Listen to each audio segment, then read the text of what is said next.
Hello friends, welcome to Target UPSC. First of all, I would like to thank you for the amazing response for English comprehension video, जहां Rishi sir ने बहुत comprehensively 3 to 4 hours में पूरा English comprehension cover किया है. And I hope आपको ये session बहुत पसंद आया होगा. अगर आपने ये सेशन नहीं देखा है अभी तक तो आप डिस्क्रिप्शन में जाके वो सेशन कंप्लीट कर सकते हैं. आपका इंग्लिश कॉम्प्रिहेंशन का एक भी क्वेश्चन गलत नहीं होगा. And many students were requesting to bring out a similar video for quant and reasoning. And इसी को ध्यान में रखते हुए Rishi sir is bringing this video, जहां ऋषि सर ने क्वांट एंड रीजनिंग के मोस्ट इंपॉर्टेंट कॉन्सेप्ट्स पर क्वेश्चन सॉल्व किए हैं. जब वो क्वेश्चन सॉल्व कर रहे हैं वो कॉन्सेप्ट्स भी एक्सप्लेन करेंगे. And this video would help you get an edge with respect to quant and reasoning. तो ये मेरा रिक्वेस्ट है कि प्लीज आप ये कंप्लीट वीडियो देखिए. And I hope this video would help you clear CSAT in a very effective way. अगर English comprehension का वीडियो आपने नहीं देखा है, आप हमारे यूट्यूब चैनल पर देख सकते हैं. And this quant video would not just clear your concept but help you in practice of questions also. तो जब भी ऋषि सर क्वेश्चन दे रहे हैं, वीडियो को पॉज कीजिए एंड ट्राई कीजिए पहले आप सॉल्व करने का. उसके बाद सर किस कॉन्सेप्ट के साथ, किस ट्रिक के साथ सॉल्व कर रहे हैं वो भी फॉलो कीजिए. एंड ये 3 आवर्स वीडियो के बाद आपका बहुत सारे doubts with respect to quant and reasoning खत्म हो जाएंगे. एंड आई होप ये कंप्लीट वीडियो आपके प्रीलिम्स के जर्नी को बहुत आसान बनाएगा and CSAT would not be a barrier. I wish all the students best of luck for your prelims 2024. Thank you. Hey guys, welcome back. On the popular demand in the comment section of the English comprehension video, most of the comments were pertaining for a suggestion that we should upload a video on quants as well. So here are we in the next video where, just like what I did in English, I'm going to solve a lot of questions of a variety of type on the reasoning and quants. Okay, so this is going to be a long video, so just stay tuned till the very end.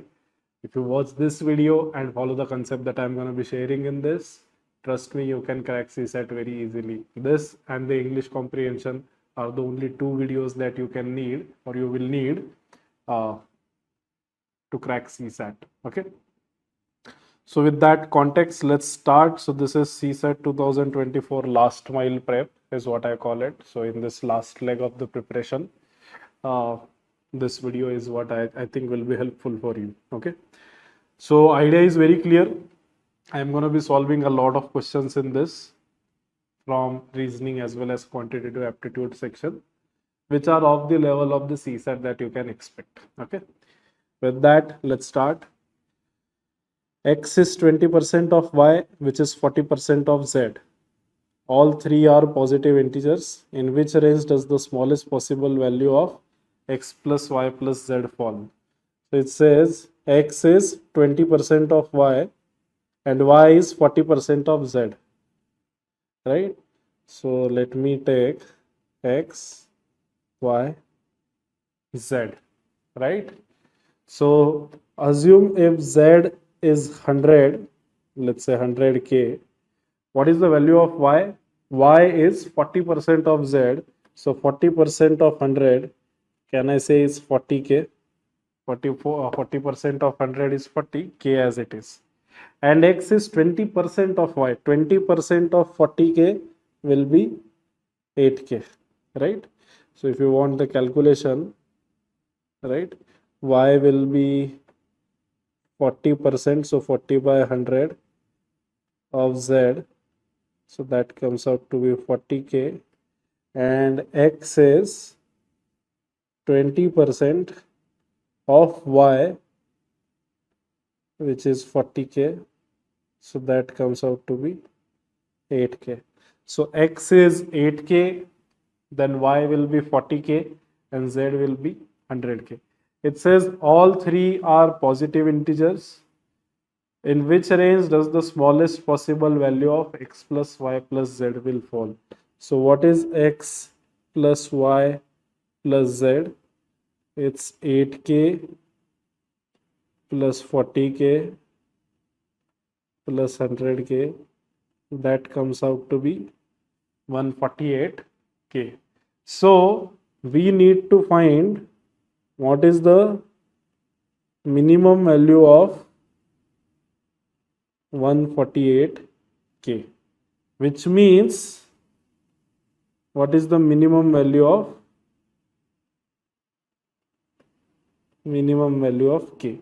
What is the minimum value of k? Now one thing you need to understand, that x, y and z, right?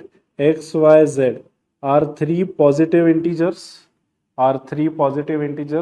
That means we need a value of k which will give me an integer for 8, 40 and 100, right? So I am looking for value of k.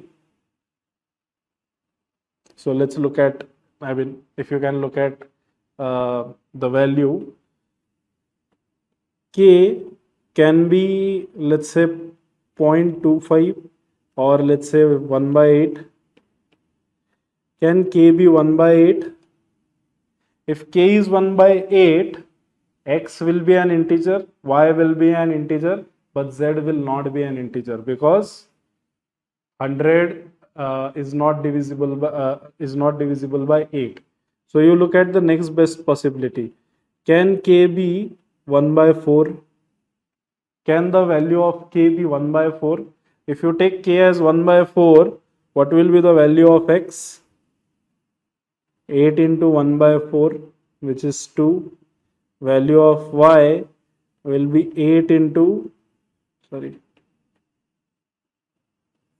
into 1 by 4, which is 10, and z will be 100 into 1 by 4, which is 25. So can I say this is the smallest value of k, because x is 2, right? X cannot be 1.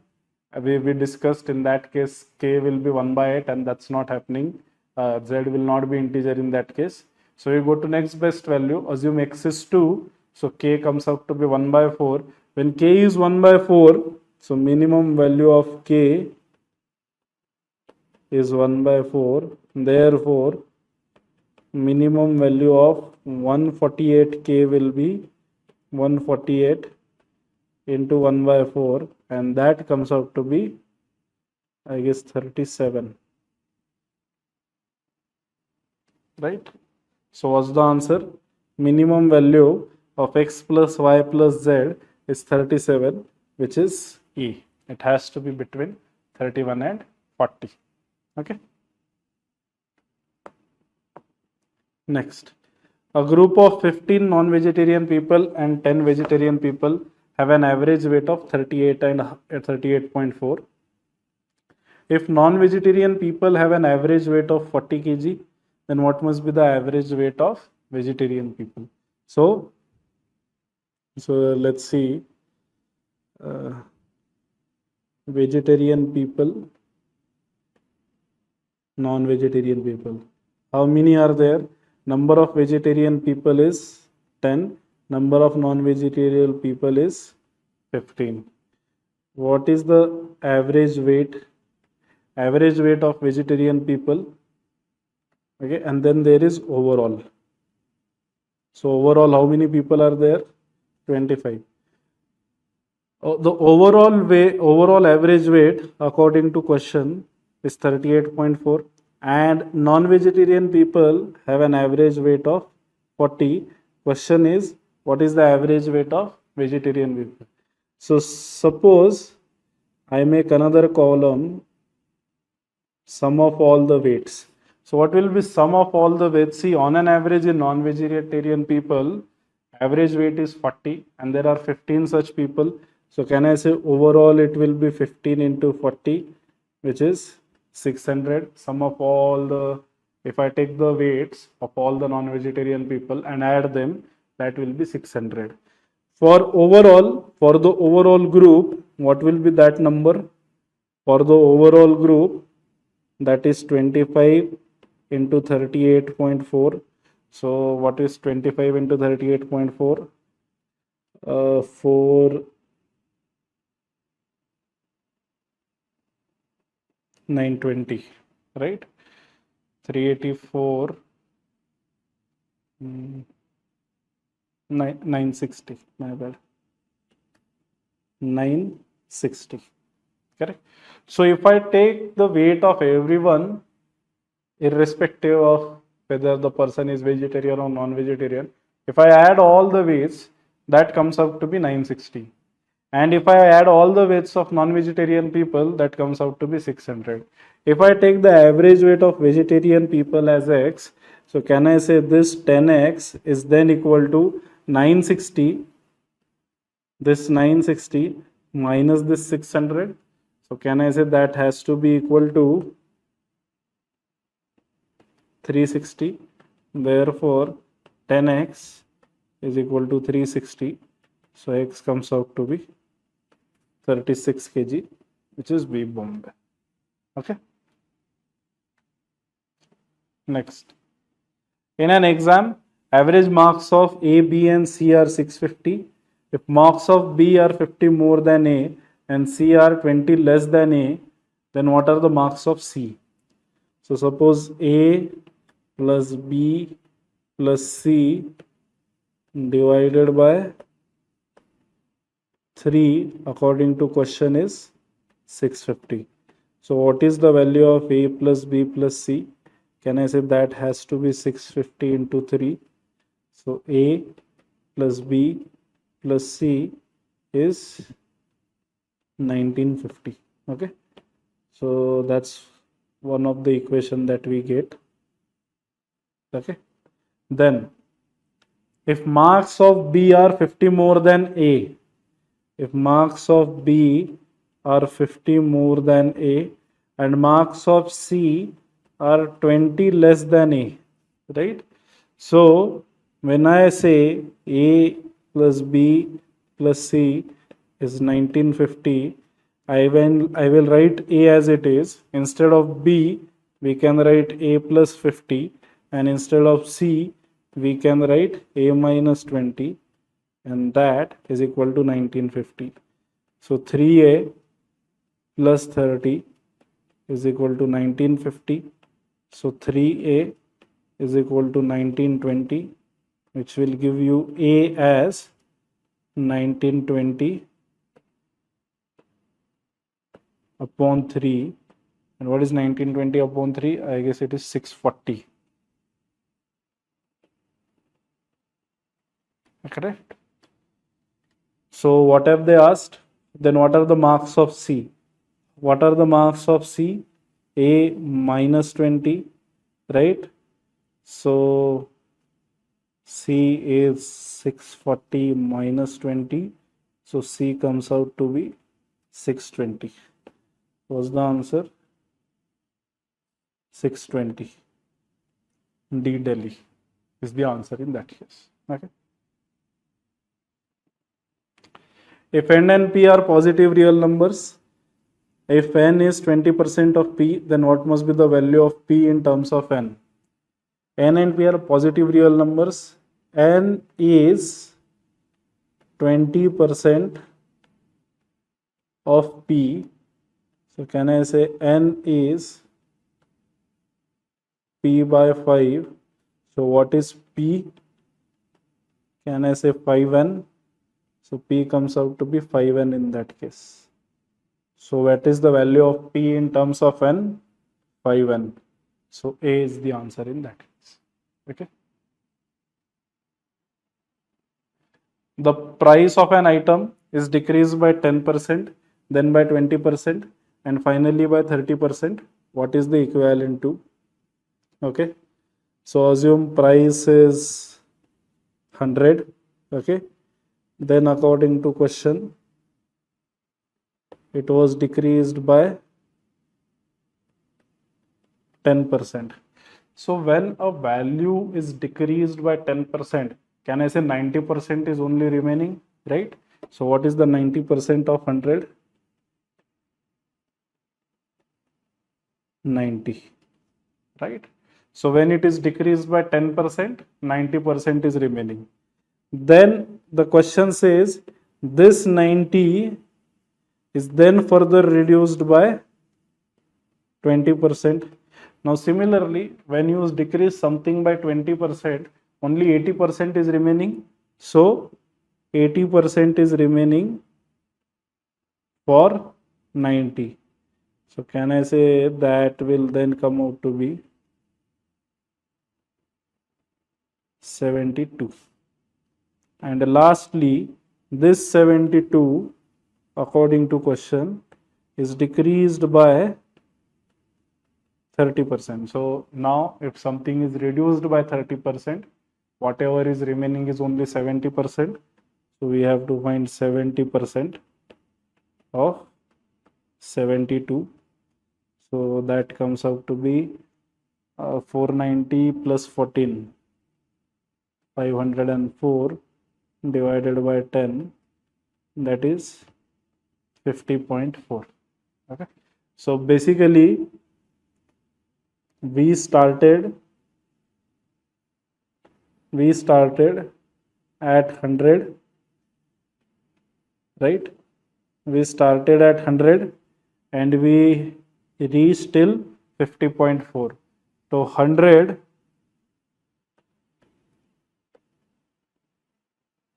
to 50.4, can I say that is the decrease of 49.6%? Can I say that?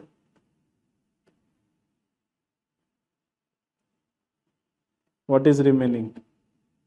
100 to 50.4. 100 to 50.4, there is a decrease by 49.6, which is D Delhi, right? A dealer sold 2 bicycles for 9,900 each, gaining 10% on one and losing 10% on the other. The total gain or loss percent in the whole transaction is, okay? So you have bicycle 1, bicycle 2. According to question, the selling price in both of the case is 9,900, right?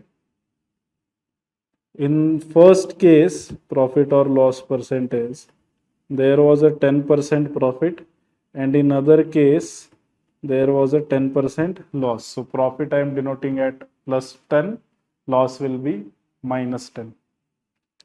So what will be the cost price, right? So cost price will be, so now think of this,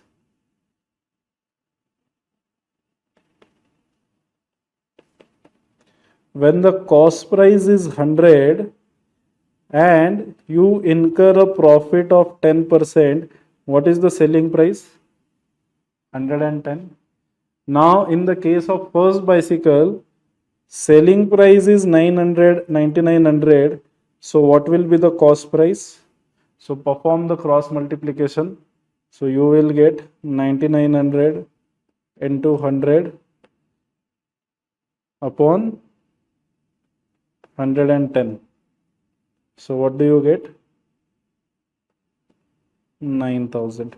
So can I say cost price of first bicycle is 9,000 rupees?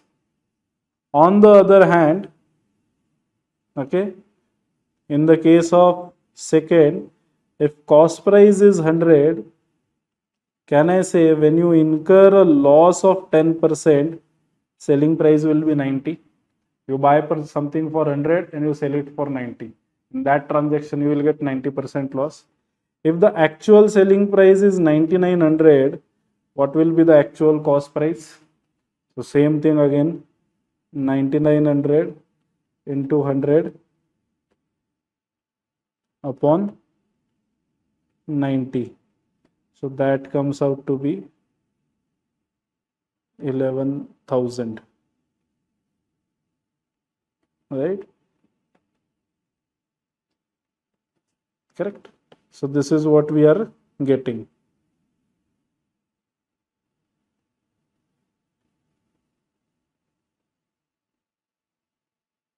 Okay.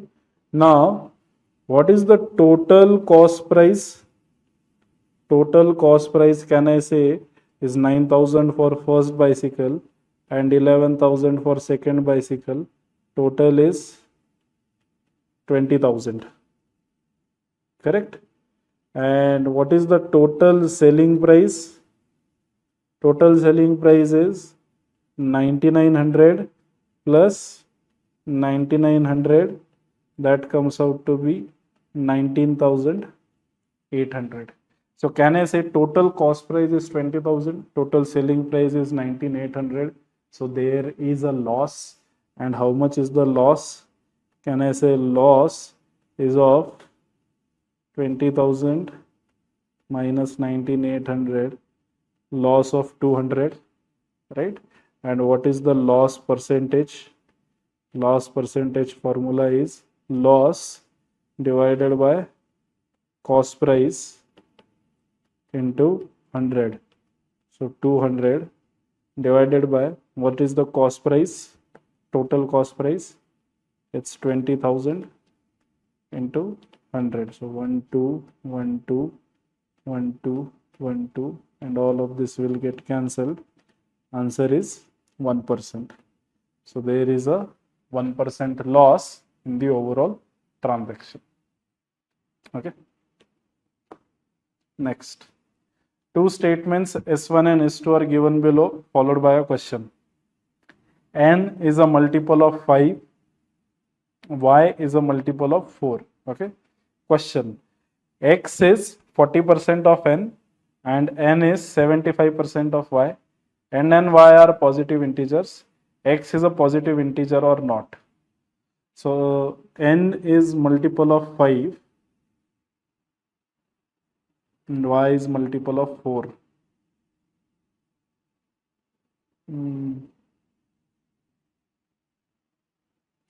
So let me just write down. X is 40% of N.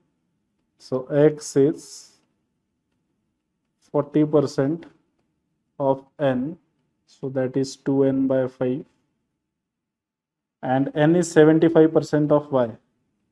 N is 75% of Y. So that is 3Y by 4. So what is the relationship between X and Y? X is 2N by 5 and N is 3Y by 4. So that comes out to be 3 by 10 Y. So X is 3 by 10 Y. That's what the question says. Now if I take the first statement, N is a multiple of 5. If N is a multiple of 5, I can say X is definitely an integer, because think of this, in this particular equation, when N is multiple of 5, 2N by 5 will, and N being multiple of 5, will cancel out each other and you will get X as an integer, right? So X is a positive integer or not? So in first case, yes, I can definitely say using statement 1 alone that it is a positive integer. Can I use second statement alone? Y is a multiple of 4. Y is a multiple of 4. We will utilize in this equation. Y is a multiple of 4 doesn't necessarily mean X is a integer or not integer, because think of this.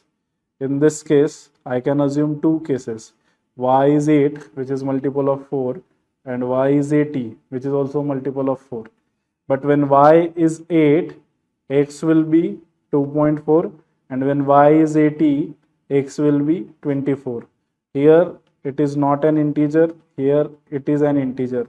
So statement 2 alone will never tell me the answer. So statement 1 alone is sufficient, but 2 alone is not sufficient. So C is what I will mark in this case. Okay.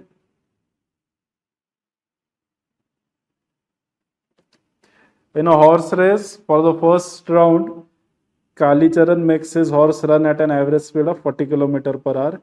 In the second round, he increases the speed by 50%. What is the speed of the horse in whole race? Okay. So in such cases, just assume the racetrack length. Assume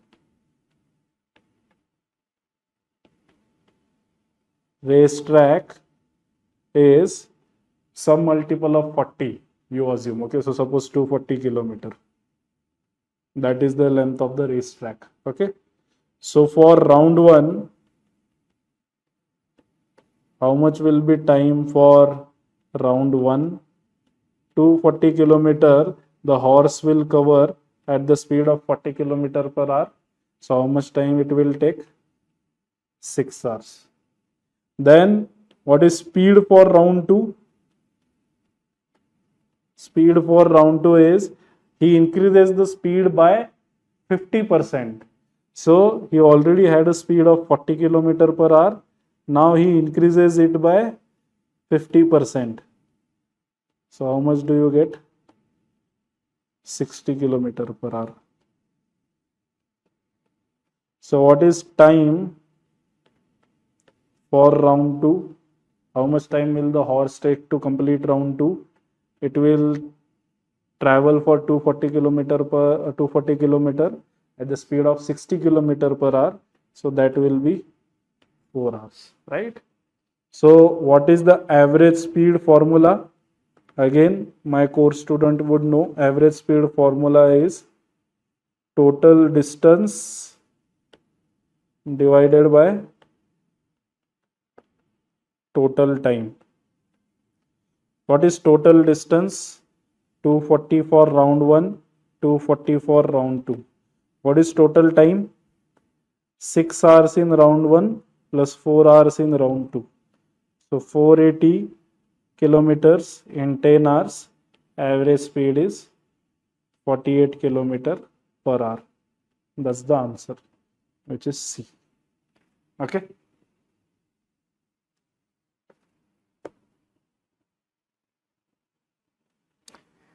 A number is multiplied by 1/6, then divided by 1/7, and then multiplied by 7/10. Result is what percent of the original number? Okay. So suppose original number is X.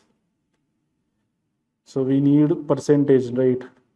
What is the percentage value? A number is multiplied by 1/6. A number is there. It is multiplied by 1/6, then divided by 1/7, then divided by 1/7, and then multiplied by 7/10, and then multiplied by 7/10. How much is this number in a percentage term? So this whole divided by X into 100 is what question is asking. Okay. So let's simplify. So this is actually 6. Okay. So denominator of denominator becomes the numerator. So X into 7 upon 6. X into 7 upon 6 into 7 upon 10.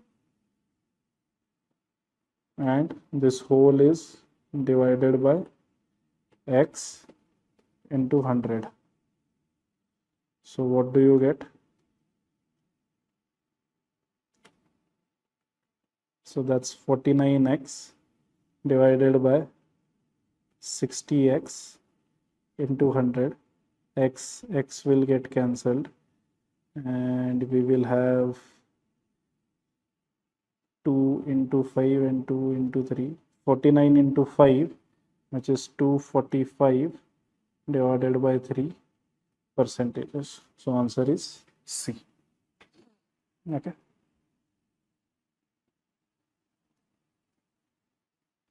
Let D be a recurring decimal of the form D is equal to 0.AB, and so on, where digits A and B lie between 0 and 9.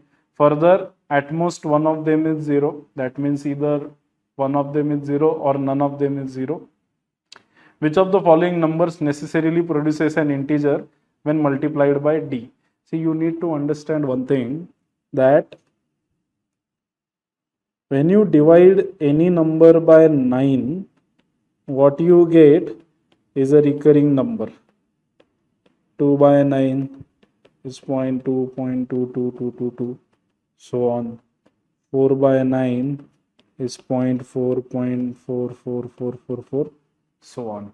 Right? So if you have a single digit in the numerator and a single digit 9 in the denominator, whatever is the single digit in the numerator is the recurring one. That is the property when you divide anything by 9.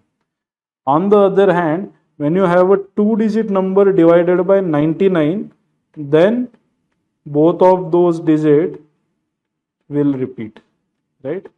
47 by 99 will be 0.474747. 63 by 99 will be 0.63636363 and so on. So what I am trying to say is this number D is actually AB upon 99, right? So which of the following numbers necessarily produces an integer when multiplied by D, right? So which number will produce an integer? Any multiple of 99 will produce an integer. Why? Because D is of the form AB by 99. The moment you multiply by 99 on both sides, this will become an integer. You understand?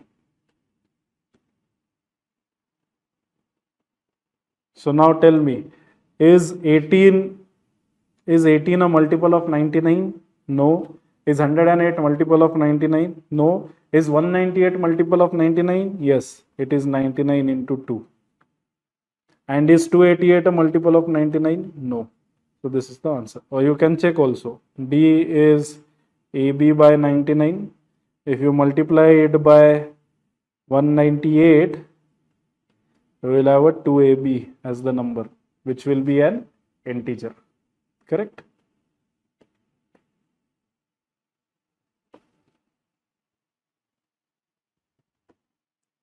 A number is multiplied by 6, then its decimal point is moved to the left by 3 spaces. This is the same as what percentage of the number? So a number is multiplied by 6. So you have a number, it will become 6x, and decimal point is moved to the left by 3 spaces. When do you move the decimal point to the left? When you divide. So that is actually becomes 6x by 1000, right? And what is this as a percentage? So 6x by 1000 divided by x into 100. How much is that? X will get cancelled. 2 of the zeros will get cancelled. That is equivalent of 3.3 by 5%. So answer is B, Bombay. Next. Shubhi, Krishna and Anurag can do a work in 60, 30 and 20 days respectively. Anurag works alone, but on every 4th day, he took help of Shubhi and Krishna. In how many days will the whole work be done? Okay, so basically, Shubhi works for 60 days, Krishna works for 30 days, and Anurag works for 20 days. So what I do is, I assume the total work as LCM of 60, 30 and 20, which by the way is 60 units. So what I assume is, Shubhi performs 60 units of work in 60 days, so that's 1 unit per day. Then Krishna performs 60 units of work in 30 days, so that's 2 units per day. And Anurag performs 60 units of work in 20 days, so that's 3 units per day, right? Now, according to question, what happens is, on first day, Anurag alone is working, second day, Anurag is working, third day, Anurag is working, and on fourth day, Anurag plus Shubhi plus Krishna is working. It says every 4th day, he took help of Shubhi and Krishna. So on first day, A will perform 3 units of work, on second day 3 units of work, on third day 3 units of work, and on fourth day all of them will work together. So 1 plus 2 plus 3. So in 4 days, how much work is done? So 3 plus 3 plus 3 is 6 plus 6, 12 units, right? So in 4 days, if they complete 12 units of the work, they are asking how many days will the whole work be done? How much is the total work? 60 units. So when will they complete it? So that is 60 into 4 upon 12. So that comes out to be 20 days. Okay.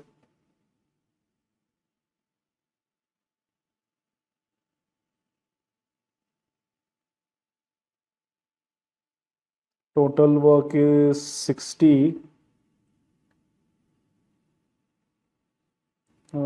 Should we take 60? Okay. So Anurag works alone, but on every fourth day, he took help of Shubhi and Krishna. So Anurag works alone. So 3 plus 3 plus 3 is 9 plus 3 is 12 plus 3 is 15. Okay. So I made a mistake. This is not 12. This is 15 units. So 15 units of work is what in every 4 days will be completed. 15 units of work. So how much time will it be required to complete 60 units? So now you can say 4 into 60 divided by 15. So 15 4s are 60. 4 into 4 is 16 days. Answer is C. Okay. Try the next question.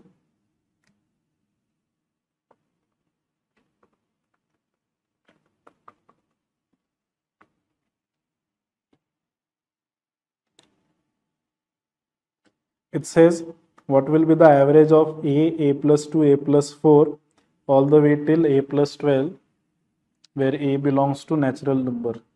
So this is an AP. So can I say the number right in the middle will be the average?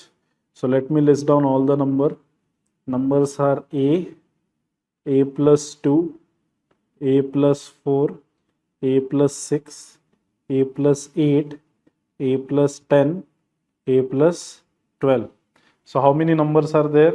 These are 7 numbers, right? And the number which is right in the middle, the number which is right in the middle, can I say will be the average, right? So what's the answer? A plus 6. If the price of petrol increases by 25%, but Raj intends to spend only an additional 15% on petrol, by how much percent should he reduce the quantity of petrol purchased? So assume Raj is spending 10,000. Okay. One is price into quantity. So assume his budget is 10,000. So he is buying 10,000 rupees worth of petrol, which is of the cost 100 rupees per liter and 100 liter every month. Okay, 100 rupees per liter and 100 liters every month. Then price increases by 25%. So this goes up by 25%, and according to question, he intends to spend only additional 15%. So this goes up by 15%. So what is his new expenditure? 15% of 10,000 will be 1500. So can I say his new expenditure is 11,500? His new price of petrol will then be 100 and 25% will be 125, and new quantity is suppose Q. So what is this new quantity then? 11,500 divided by 125. If I divide by 25, 25 fours are 100, 60 divided by 5. So that comes out to be 92 liter. So his new quantity, so earlier, okay, before he was using 100 liter of petrol. Now after he will be using 92 liter of petrol. So how much is the percentage change? So that is 8 by 100 into 100. So 8%. Answer is C. Okay, 100 becomes 92. So decrease of 8. So 8%. The sum of two numbers is 100 and their difference is 37. The difference of their square must be, sum of the two numbers is 100. So a plus b is 100 and a minus b is 37. And what is the question? What is the question? What is the difference of their squares? A square minus b square. So can I say that is nothing but a plus b into a minus b, which is 100 into 37. So what is the answer? 3700. So D, Delhi. In an election contested by two parties, party D secured 12% of the total votes, more than party R. Right? So D got 12% more vote than R. If party R got 132,000 votes and there are no invalid votes, then how many votes did it, by how many votes did it lose the election? So it says R is 132,000. So what will be D? 132,000 plus 12 by 100 into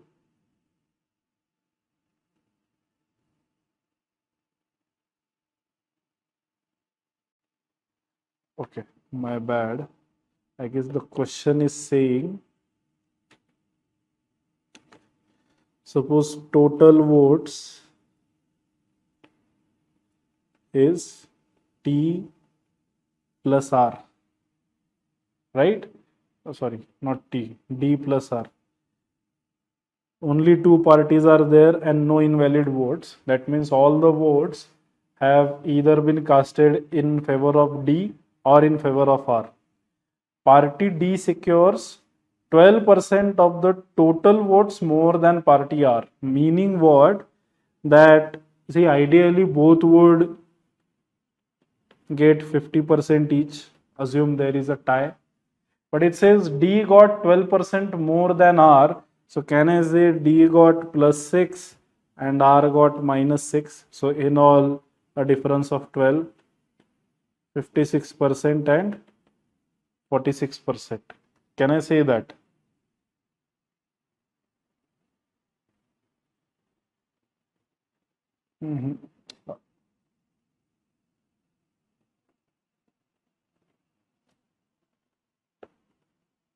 So it says party D got 12% more votes, more of the total votes. If party D secured 12% of the total votes more than party R, 12% of the total votes, which is D plus R, more than R, so R plus that. So let's see. And in this case, the question says R is 132,000. So D plus 132,000 plus 12 by 100 will be what?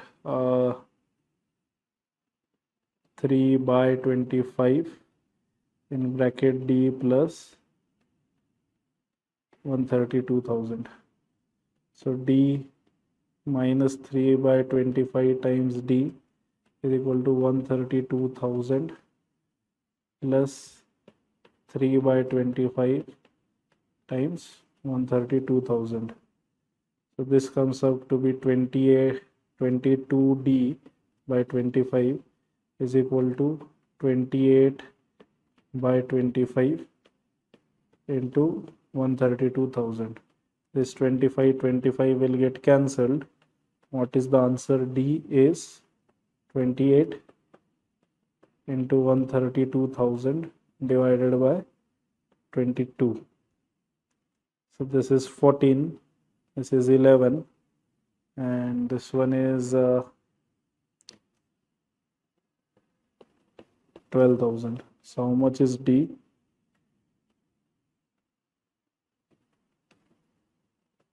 168,000. So how much more vote did D get? D got 168,000, R got 132,000, right? So what is D minus R? 168,000 minus 132,000, you get 36,000. So D won the election by 36,000. Let me mark it away. Okay, that's the answer. When processing flower nectar into honeybee's extract, a considerable amount of water gets wasted. How much flower nectar must be processed to yield 1 kg of honey if nectar contains 50% water and the honey obtained from this nectar contains 50% water? So suppose if you start with 100 kg nectar, according to question, it contains 50% water. It contains 50 kg honey and 50 kg water. And the honey obtained from this nectar contains 15% water. So after processing, what will happen? After processing, what will happen?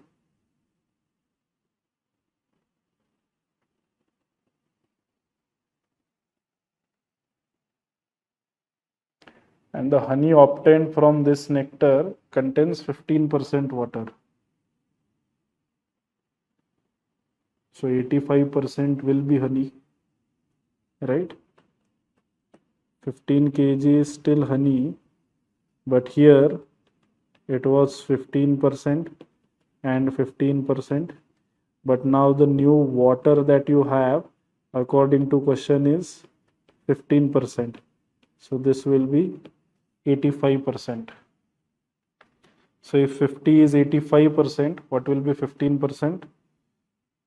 So that will be 15 into 50 upon 85, whatever is that number. So that much water will be present, right? Now the question is, so out of 100 kg nectar, I didn't understand, and the honey obtained from this nectar contains 15% water. How much flower nectar must be processed to yield 1 kg of honey?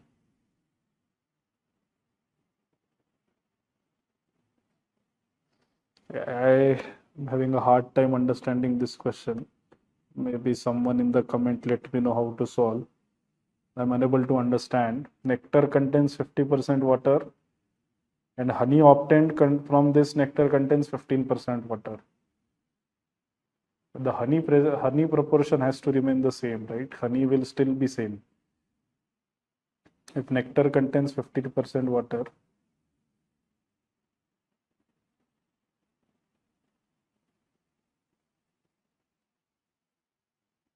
okay, don't know. Two equal sums of money were invested, one at 4% and other at 4.5%. At the end of 7 years, the simple interest received from the latter exceeded that received from the former by rupees 31.5. Each sum invested was, okay, so let's see. So principal P, rate of interest 4 for 7 years upon 100, and the second scheme, so okay, this one is higher, 4.5 into 7 minus the second scheme 4%, 7 years. The difference between the both is 31.5, right? So can I say 4.5p minus 4p is 31.5 into 100 upon 7. So this is 0.5p is equal to 7 upon 31 upon 31.5 upon 7 will be 7 fours are 28 and 7 fives are 30. So how much is p? And I say 900 rupees. So D, Delhi. If the difference between P and R is R% of R and the sum of P and R is 210, then which of the following statement is always true? If the difference between P and R is small r percent of capital R and sum of P and R is 210, in which of the following statements is always true?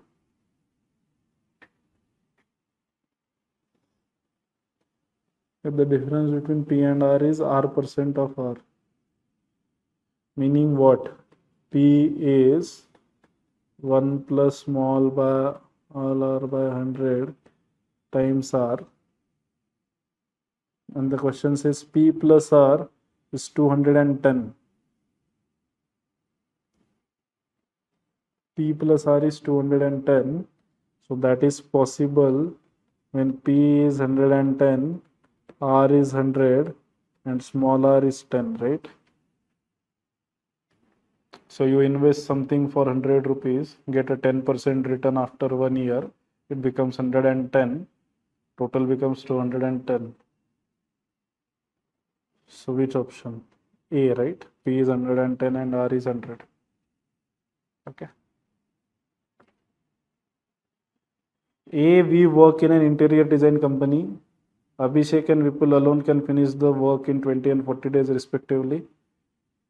If both are working together, then when it will get completed? So A completes the work in 20 days and B completes the work in 40 days.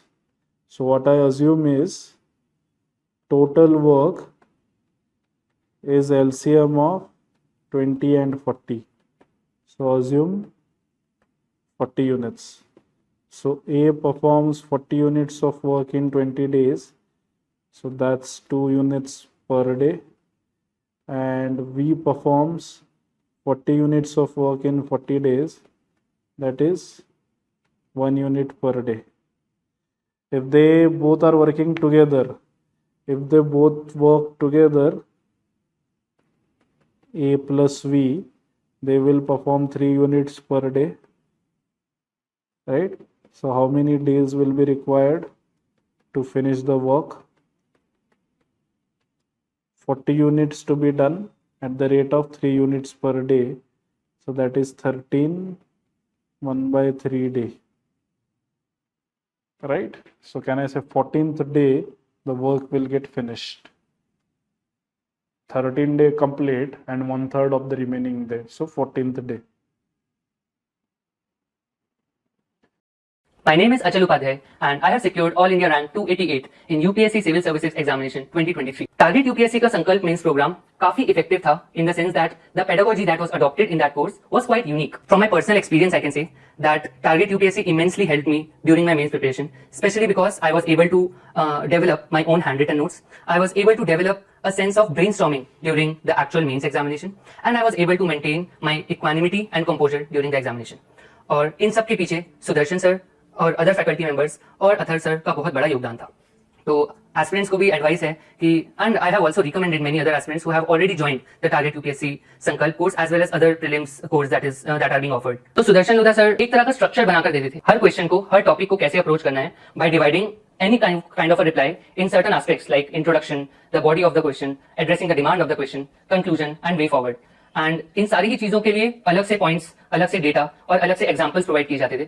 which were mostly quite dynamic and जो I don't think बाकी institute इतना ज्यादा dynamically इन चीजों को पढ़ाया करता था। यहाँ पर सिर्फ प्रिंटेड नोट्स नहीं दिए जाते, बल्कि हमें खुद एनकरेज किया जाता है कि हमारे अपने सेल्फ मेड नोट्स हों। All these notes were prepared during the classes, during the live classes, and in the end the concise notes along with the examples, along with the current affairs, help me to add value to my answers and to do a quick revision before the mains examination also. और एक holistic approach से पढ़ने का फायदा ये भी हुआ कि personally मेरे इस बार cumulative score GS में 446 आया, which is among the highest only. So I highly owe this score to the Sankalp mains batch program. So आपको भी advice है कि अगर आपको crisp notes चाहिए, अपने hand written notes चाहिए और brainstorming आपको सीखनी है, so that you can handle any kind of questions in the examination.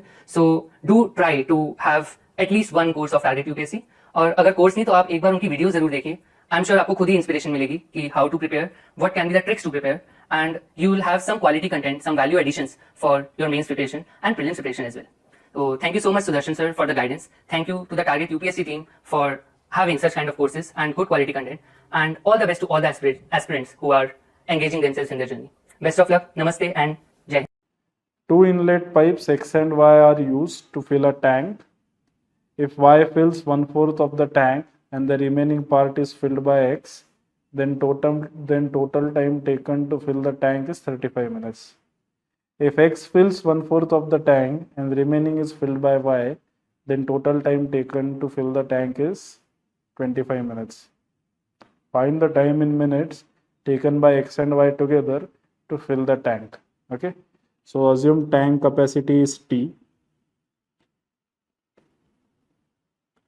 Assume tank capacity, let's say 40 liters.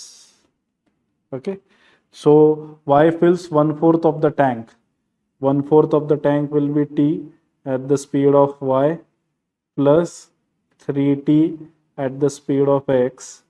It takes 35 minutes. And in the next case, X fills 1/4 of the tank. 1/4 of the tank is T, and Y fills 3/4 of the tank. So 3T by Y, according to question, that is 25 minutes. If I divide these two equations, what will I get? T in bracket 1 by Y plus 3 by X. And here T in bracket 1 by X plus 3 by Y is equal to 35 by 25, and T will get cancelled, right? So now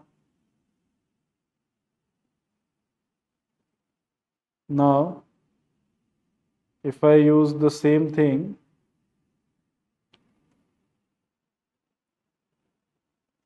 here, okay, so you get X plus 3Y divided by XY,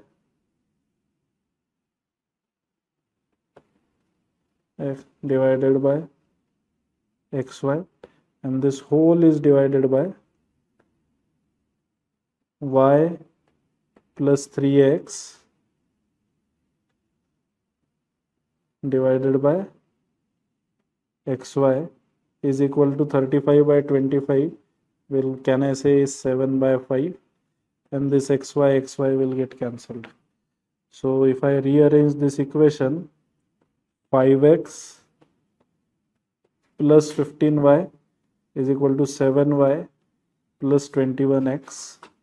So we get 15Y minus 7Y will be 8Y, 21X minus 5X will be 16X, meaning what? Y is 2X. So if assume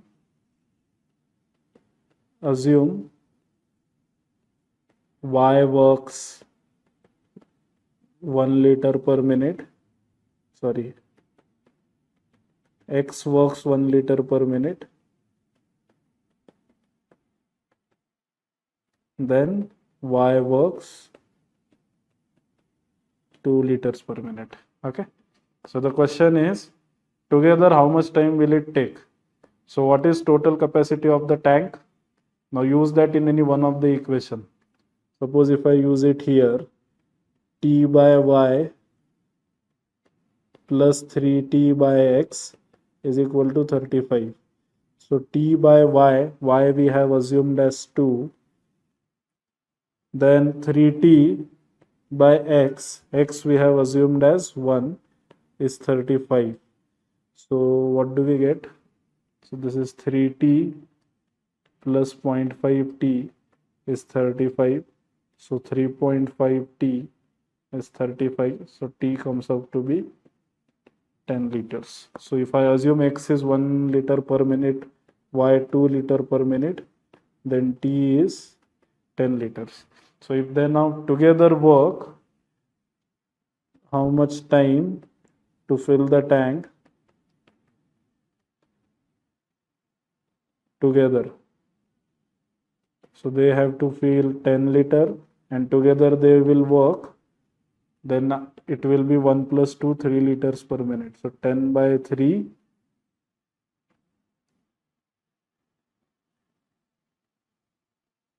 minutes. Sorry, T is 10 liter. So capacity of the tank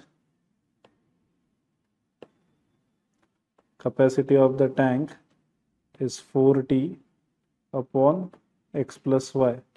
So 4 into 10 upon 1 plus 2. So that comes out to be 40 by 3 minutes.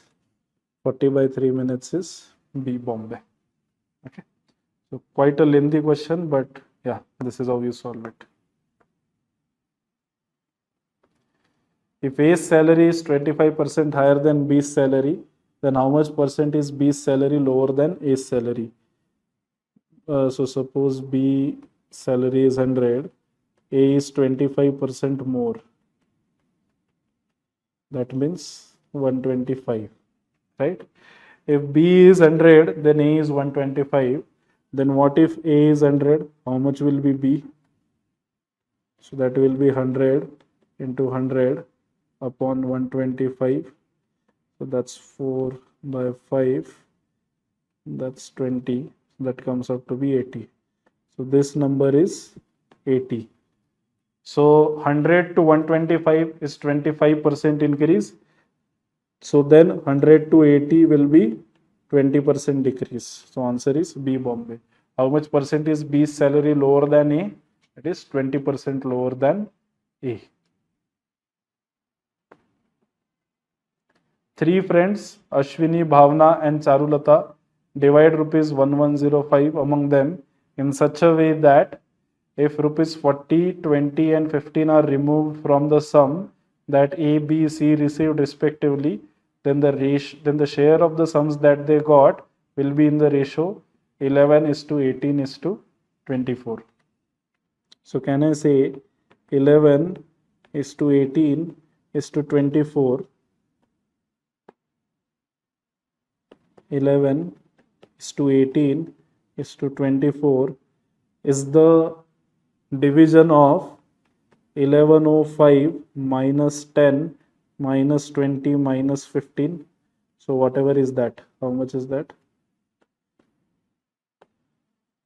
1105 minus 10 minus 20 minus 15.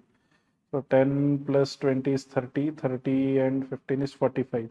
So 1105 minus 45. So 1100 minus 40. So that is 1060.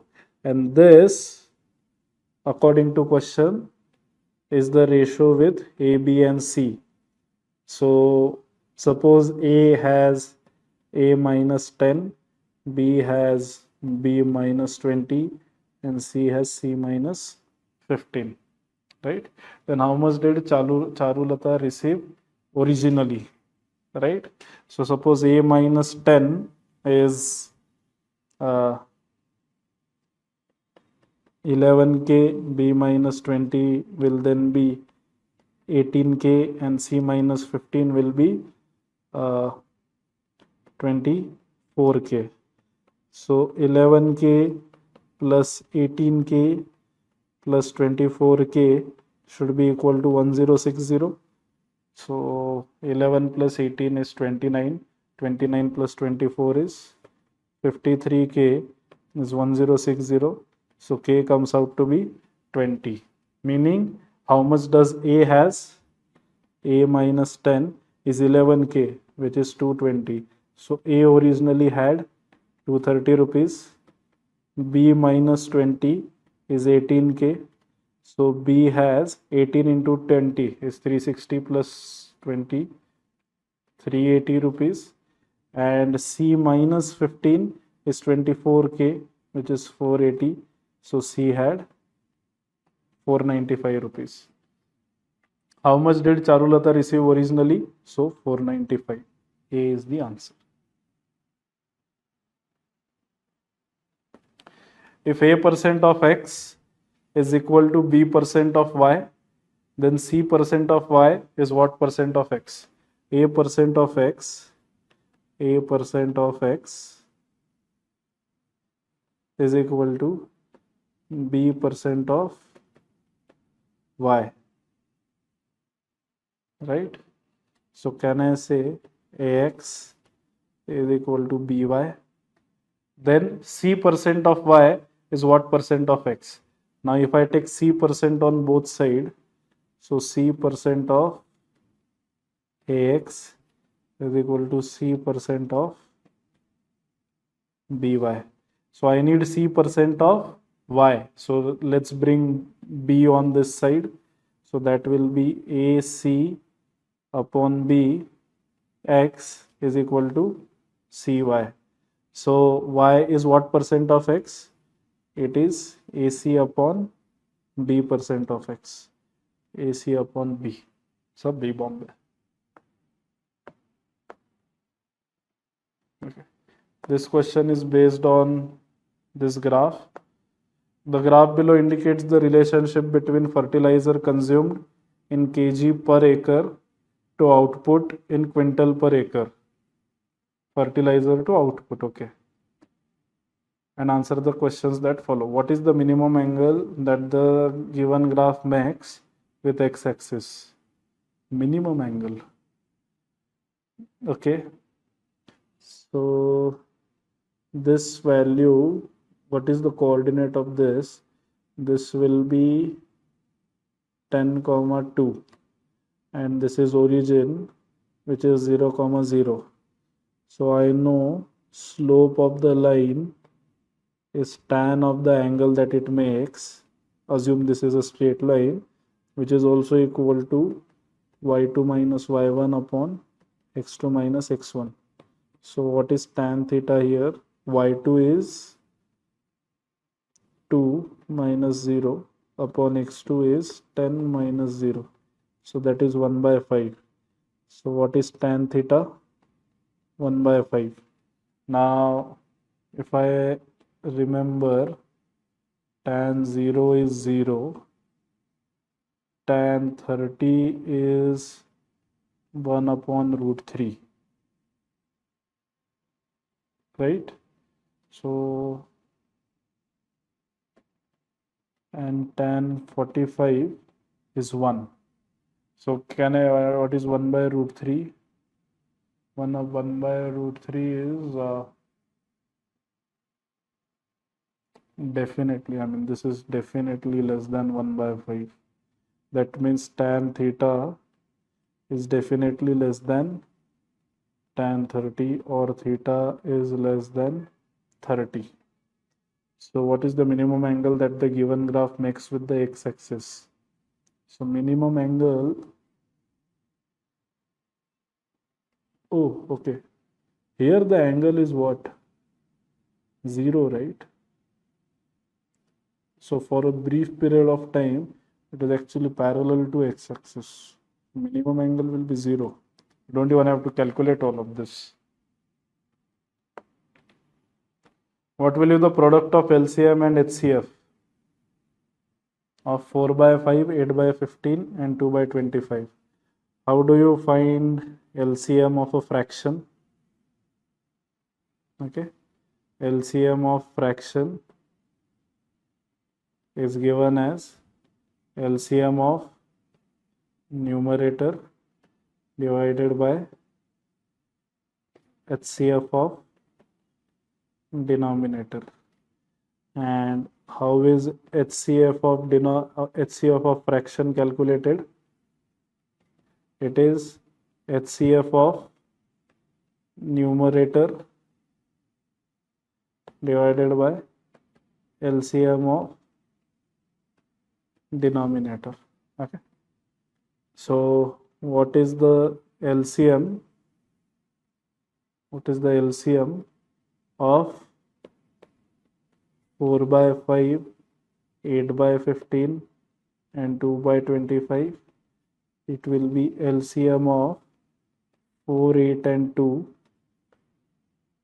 divided by HCF of 5, 15 and 25. LCM of 4, 8 and 2 is 8. HCF of 5, 15 and 25 is 5.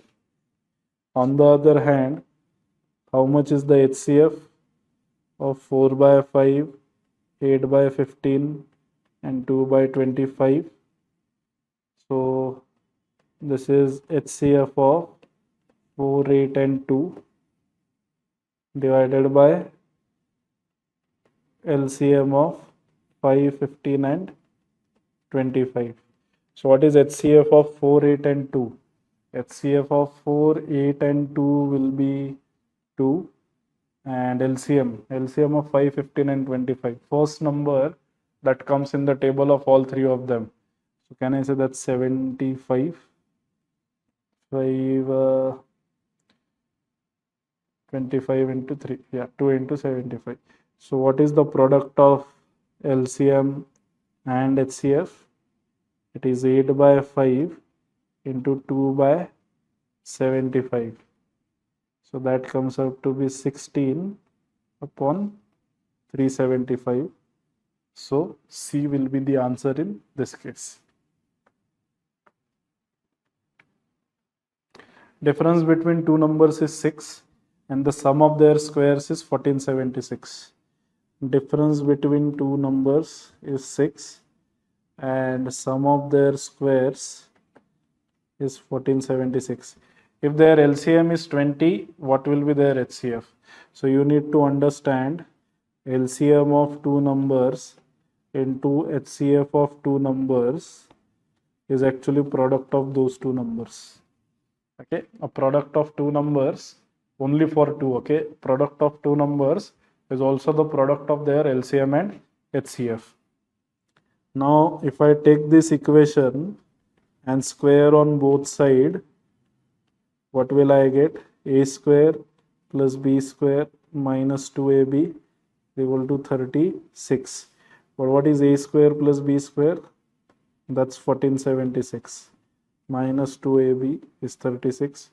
So what is 2ab? 1476 minus 36. So that will be 1440. So how much is ab?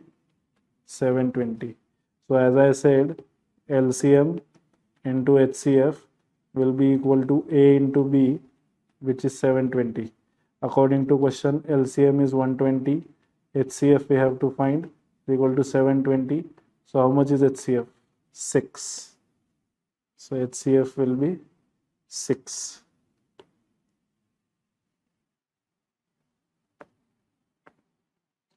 "18 tractors can finish a work in 12 days and 12 backhoe loaders can finish the same work in 9 days. What is the work efficiency of a tractor and a backhoe loader?" So 18 tractors into 12 days. So how much is the total work? Or okay, we don't need this. 18 tractors for 12 days is equivalent of 12 backhoe for 9 days. So what is tractor to backhoe efficiency? 12 will get cancelled. 9 2s are 18. So 2:1.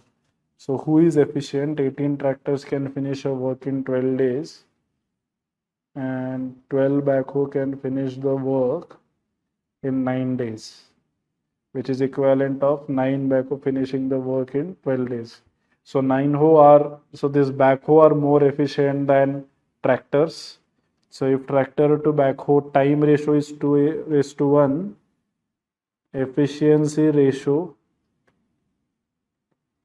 will be 1:2. Tractor to backhoe. So 1/2. Which of the following number is greatest? What are these numbers? 6, 3 root 5. Did they mean cube root here anywhere? Okay. Maybe there's some printing mistake here. We'll come back to it. A candidate who gets 20% marks fails by 10 marks. Another candidate who gets 42% marks get 12% of the maximum marks more than the passing marks. Find the maximum marks. A candidate who gets 20% marks, 20% marks of the total is failed by 10 marks. So he got 10 marks lower than the passing marks. So can I say t upon 5 is equal to p minus 10, or t is equal to 5p minus 50. Another candidate who gets 42% of the mark, 42% of the mark gets 12% of the maximum marks, 12% of the maximum marks more than the passing marks, more than the passing marks. So you get 42t is equal to 12t plus 100p. So 30t is equal to 100p. So from here I can see t is 10 by 3 p. So if I use this in this equation, what will I get? So let's calculate. T, instead of that I write 10 by 3p is 5p minus 50. So 10p is 15p minus 150. So 5p is 150. P comes out to be 30. So how much is t? 10 by 3 into 30. So t comes out to be 100. So total marks required are 100. Passing marks are 30. Find the maximum marks. It is 100.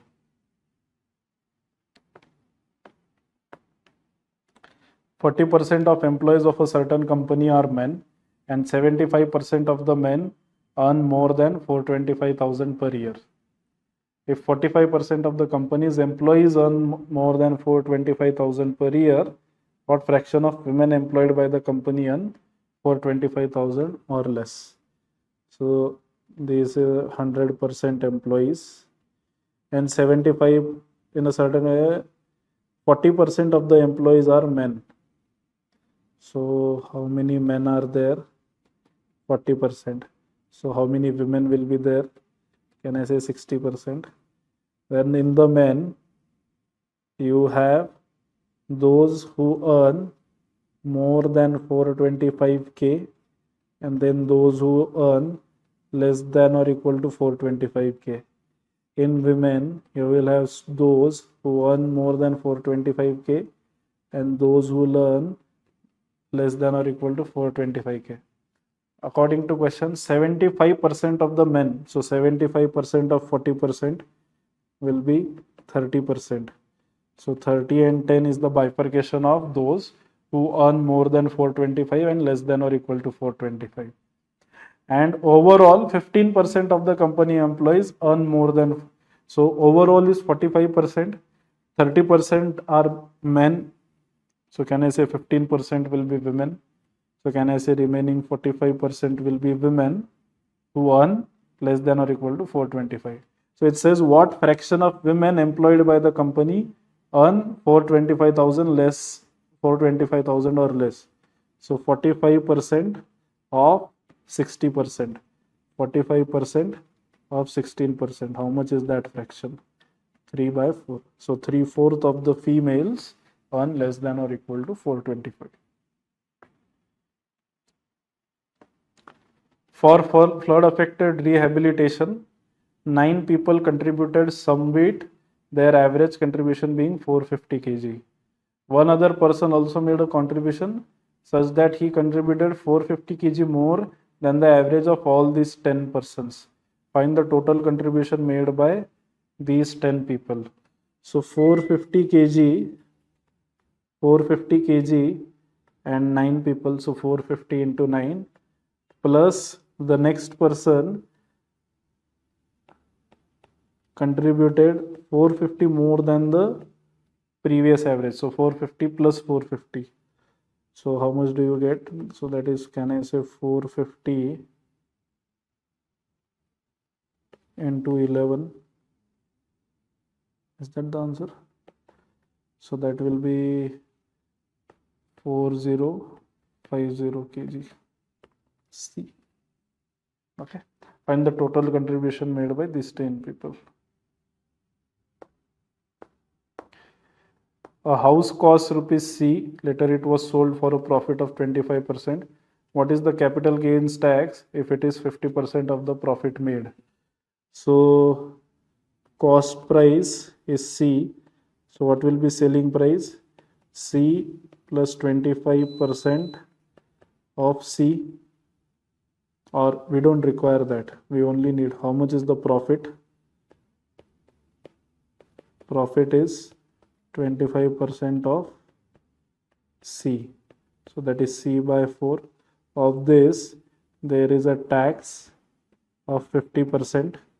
So C by 4 and 50% of that, which is basically half. So C by 8 will be the tax. B Bombay. In a class, 40% of the boys is same as half the girls. 40% of boys is same as half the girls. So 40 by 100 into B is equal to G by 2. That's 2 by 5. So can I say B upon G is 5 upon 4. And there are 20 girls in total. So if G is 20, how much will be B? 5 by 4 into 20. So B comes up to be 25. Total students in the class will be B plus G. So 20 plus 25. Answer is 45. So B.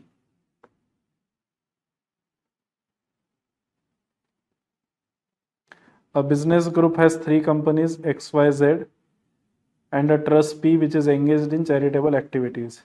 Each group companies has to donate 5% of its own funds to the trust. X has given a loan to Y which is equivalent to 10% of the funds of Y. After receiving the loan, Y has funds which are 2 times the funds of Z. If Z gave rupees 10,000 in donation to trust P, how much is the approximate contribution of Y to the trust P? Okay, so this seems like a very tough one. So 5% of the fund available with each firm is given as charity. So what are the funds with Z? How much funds does Z have?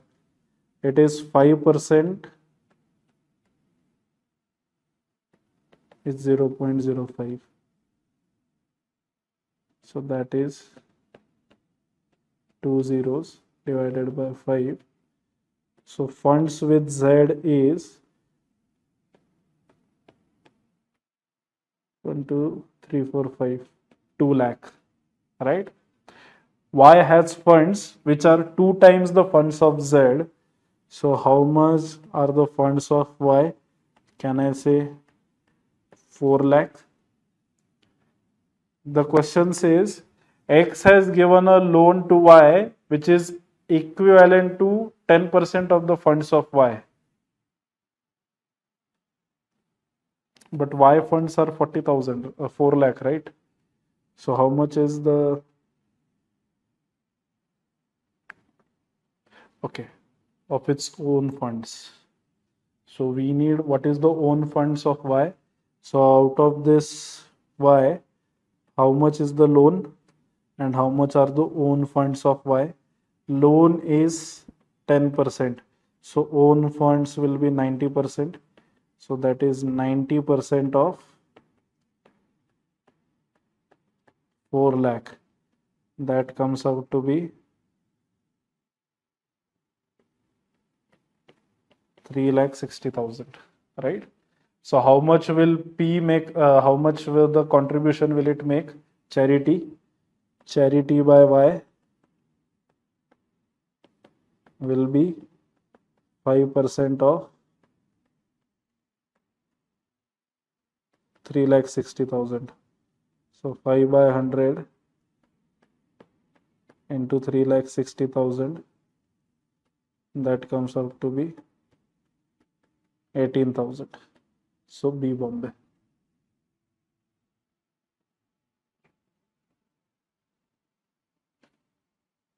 Okay. A country follows a progressive taxation system under which the monthly income tax rates applicable vary for different slabs of income. Total tax is computed by calculating the tax for each slab and adding them up. The rates applicable there are as follows. So 0 to 50,000 is 0, 50,000 to 60,000 is 10, then up to 150 is 20, and beyond that is 30. If my income is 70,000 per month, then what is the tax payable by me each month? So 0 to 50, right? No tax. 50,000 to 60,000, 10% tax. So 10,000 into 10% of that, so that will be 1,000, right? Then 60,000 to 70,000, another 10,000 rupees, and on that there is 20% of the tax, so that will be 2,000. So what is the tax payable by me each month? So that comes out to be what? 3,000. Why are options so high? If my income is 70,000 per month, then what is the tax payable by me each month? Why are options so high? 50,000, 17,000, 34,000, 20? Because even if you take the highest tax, which is like 30%, that will still be 21,000. So I guess something is wrong with these options. I am getting 3,000 as tax because that's how progressive tax system works. 50 to 60, there's a 10%, so 10,000, 10%, that's 1,000 rupees. And then 60 to 70, yeah, 60 to 70 will be another 10,000.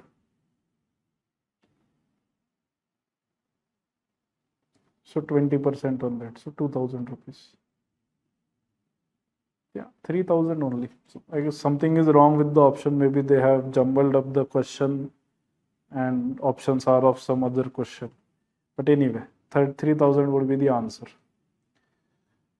On selling a pen at 5% loss and a book at 15% gain, Karan gains rupees 7.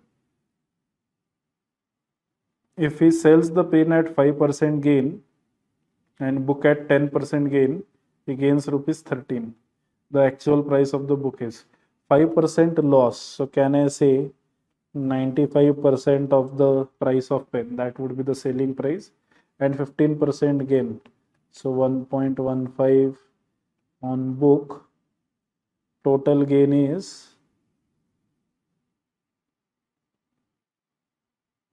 okay. So let me do it the other way.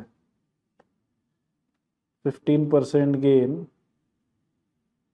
So 0.15 of book minus 0.05 of pen is 7. So can I say 15B minus 5P is 700. So 3B minus P is 140. Okay. Next question. If he sells pen at 5% gain, 0.05p, and the book at 10% gain, which is 0.1b, he gains rupees 13. So 5p plus 10b, can I say, is 1300. So p plus 2b is 260. From here I can see p is 3b minus 140. So if I use that in this equation, 3b minus 140 plus 2b is equal to 260. So 5b is equal to 400. So b comes out to be 80. Actual price of the book is then 80.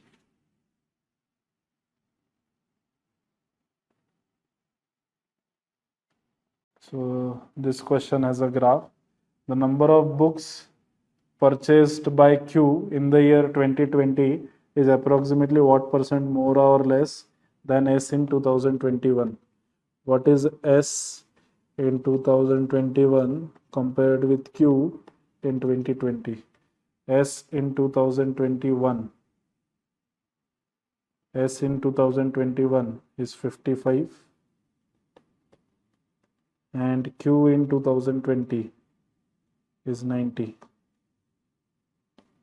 55 to 90, how much is the percentage change? 55 to 90 is 35 divided by original 55 into 100. So that is 7 by 11 into 100. 7 by 11 is generally 9 sevens are 63.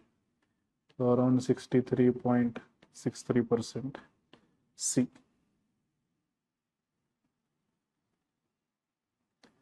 Next, in a certain business deal, the profit percentage is set at 80% of the cost. If the cost further increases by 20%, but the selling price remains the same, then what must be the new profit percentage? So assume cost price is 100. So what is selling price? Can I say 180? Profit percentage is set at 80%. So 80% of 100 is 80. So selling price will be 100 plus 80, 180. If the cost further increases by 20%, so this becomes 120. Selling price is still 180. Then what must be the new percentage profit? What is the new profit percentage? 60 rupees profit over 120 rupees of cost into 100. So that is 50% profit. A.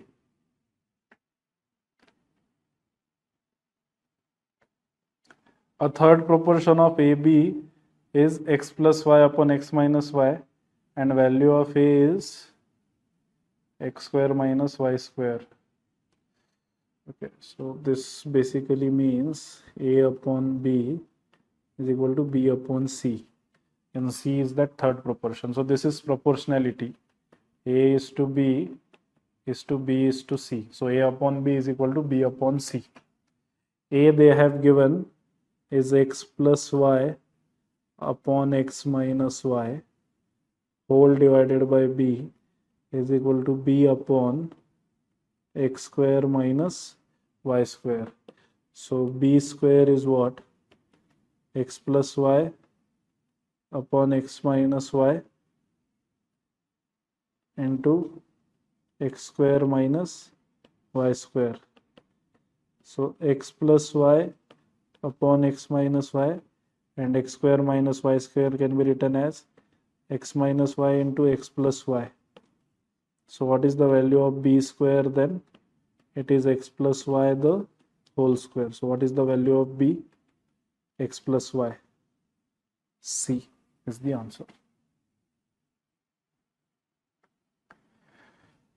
A person deposited rupees 13,200 in a bank which pays 14% simple interest. If he rather had invested rupees 110 stocks which pay a dividend on 15% on the face value of rupees 100, how much would he had lost or gained? Okay, So in case of simple interest, how much interest did he earn? 13,200, 14% for 1 year, is it? Okay, I'm assuming 1 year upon 100. So 132 into 14, 14 twos are 28, 2, 42 plus 2, 44, 4, 18, 1848. Now in case of stocks, what would have happened? In case of stocks, how many shares, number of shares would he have bought?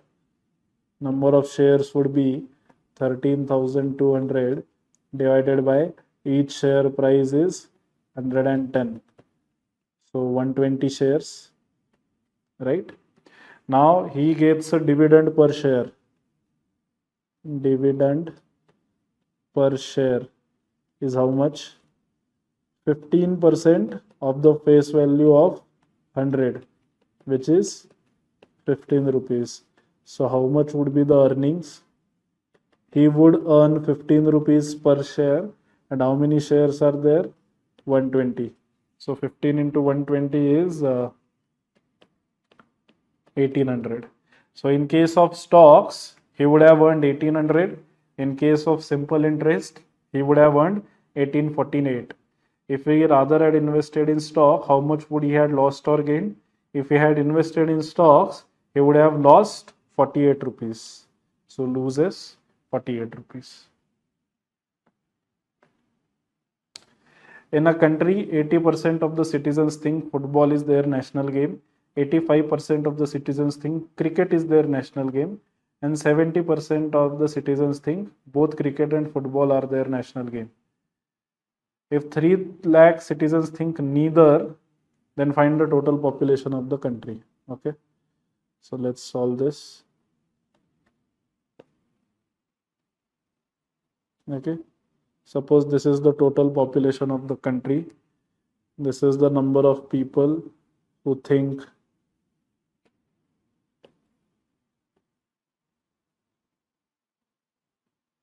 this is the number of people who think cricket or football, whatever we want to call it. This is the number of people who think football. Okay, so this is 80% of the citizens think football.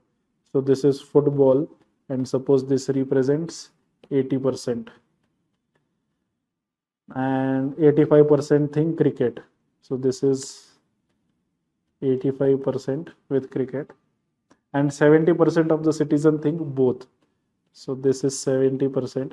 Now if the football total circle is 80 and overlap is 70, so can I say only football is 10%? Similarly, only cricket is 15%. So how much total? 70 plus 10, 80. 80 plus 15 is 95%. So can I say those who are outside are 5%? Right? Now according to question, this 5% is equivalent to 3 lakh population. These are the ones who think neither is the national game. Then what is the population of that country? So what will be 100% then? If 5% is 3 lakh, 100% will be 3 lakh.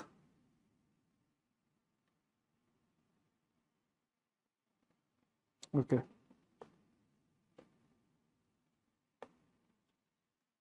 So let me write it down here. So if 5% feel 5% is 3 lakh, how much is 100%? So you can cross multiply.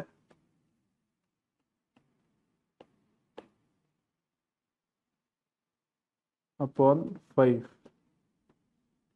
So that comes out to be 6 followed by 4 0 and then 2 more 0. So how much is that? 60 lakhs. C. Okay. A, B, C together can finish a work in 4 days. A alone can finish the work in 18. C alone in 12. Then how many will B alone will take? So A, B, C together takes 4 days. A alone takes 18 days and B alone takes 12 days. So I assume the total work as LCM of 4, 18 and 12. What is the LCM of 4, 18 and 12? Then I say 72 units, or sorry, 36 units, right? So when A, B, C together work, they complete 36 units of work in 4 days. So they perform 9 units per day. When A alone works, A completes 36 units of work in 18 days. So 2 units per day.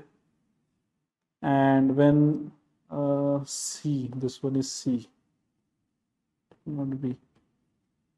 C completes 36 units in 12 days. So 3 units per day. So A plus B plus C is 9. A is 2. B we have to find. C is 3 is 9. So how much is B? 4 units per day. 4 units per day.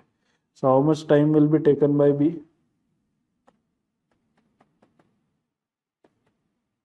Time taken by B to finish the work will be 36 units at the rate of 4 units per day. So that is 9 days. C is the answer.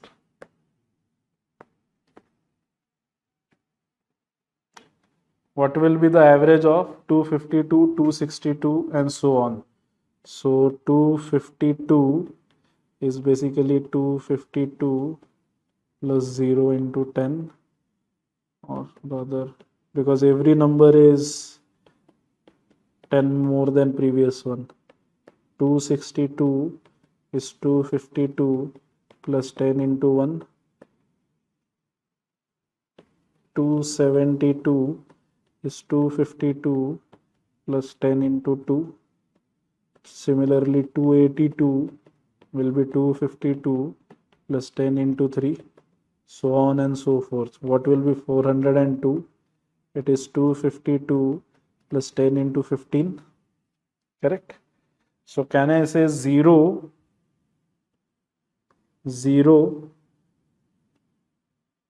to 15? How many numbers will be there? 0 to 15. How many numbers will be there? 16 numbers. So can I say the average will be right in the middle? Now here, right in the middle is not possible because you have 16 numbers. So there will be 2 numbers which will be in the middle.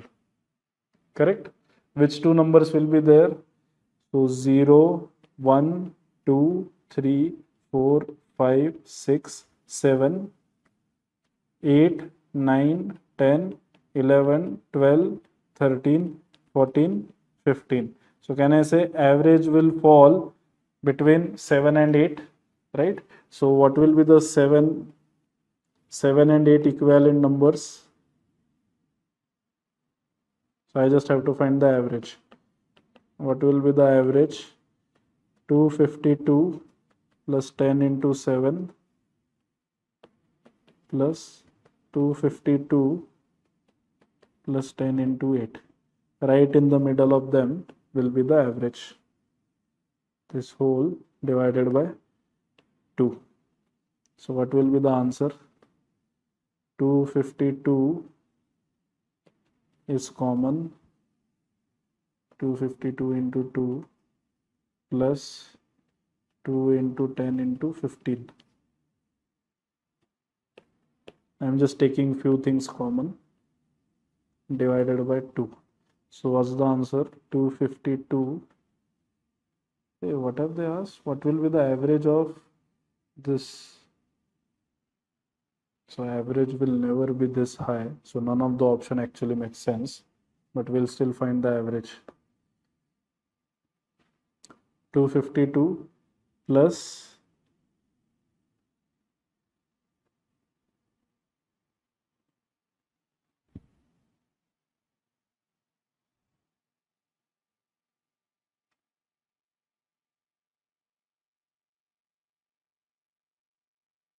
10. Okay, this 2 is not there. Sorry, my bad. 10 into 15. So that will become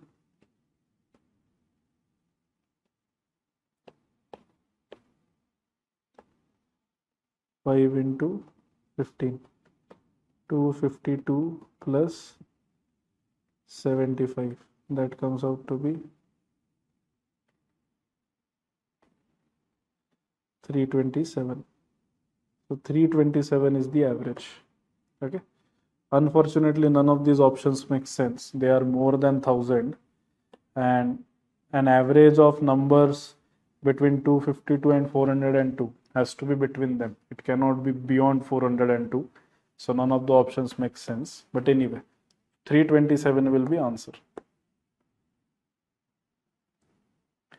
A departmental store receives a shipment of 1000 shirts for which it pays 9 lakh. The store sells the shirt at a price 80% above the cost for 1 month, after which it reduces the price of the shirts to 20% above the cost. The store sells 750 shirts in the first month and 50% of the remaining shirt afterwards. How much gross income did the sales of the shirts generate? So 750 shirts at a profit of 80% above cost price. By the way, what is the cost price of each shirt? Cost price is 9 lakh rupees are paid for 1000. So that's 900 rupees. So how much income will it generate, or revenue it will generate? On a 900 rupees, markup is of 80%, so into 1.8, and such 750 shirts are sold in 1 month. Then how many shirts are remaining? 150 shirts are remaining. 50% of the remaining shirts afterwards, meaning what? 75 shirts were sold at 20% above the cost. Cost was 900 and 20% above that. So if I take 900 into 75 common, this is 18 plus 1.2.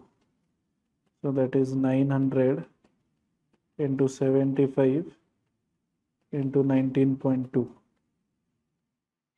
So 900 into 75 into 19.2. So huge calculation. So let's figure that out. 900 into 19.2 will be what? 9 2s are 18. 1 carry, 81 plus 1, 82. 8 carry, 1728. That's 192 into 9. So this is 17280 into 75. 17280 into 75 into 3 by 4. How much do we get? If I divide by 4, 4 4s are 16, 4 3s are 12, 4320 into 3. So that comes out to be 12960. 12960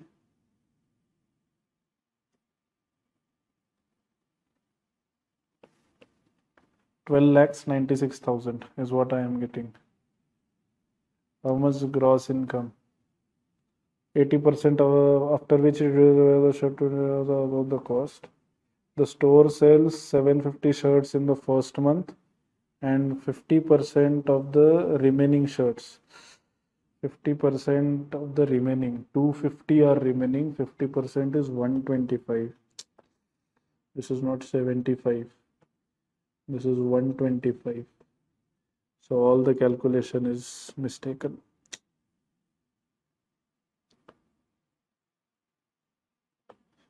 My bad. So this is then if I take 900 common, it is 1.8 into, this is 18 into 75 plus 125 into 1.2. So what is 18 into 75? 1350.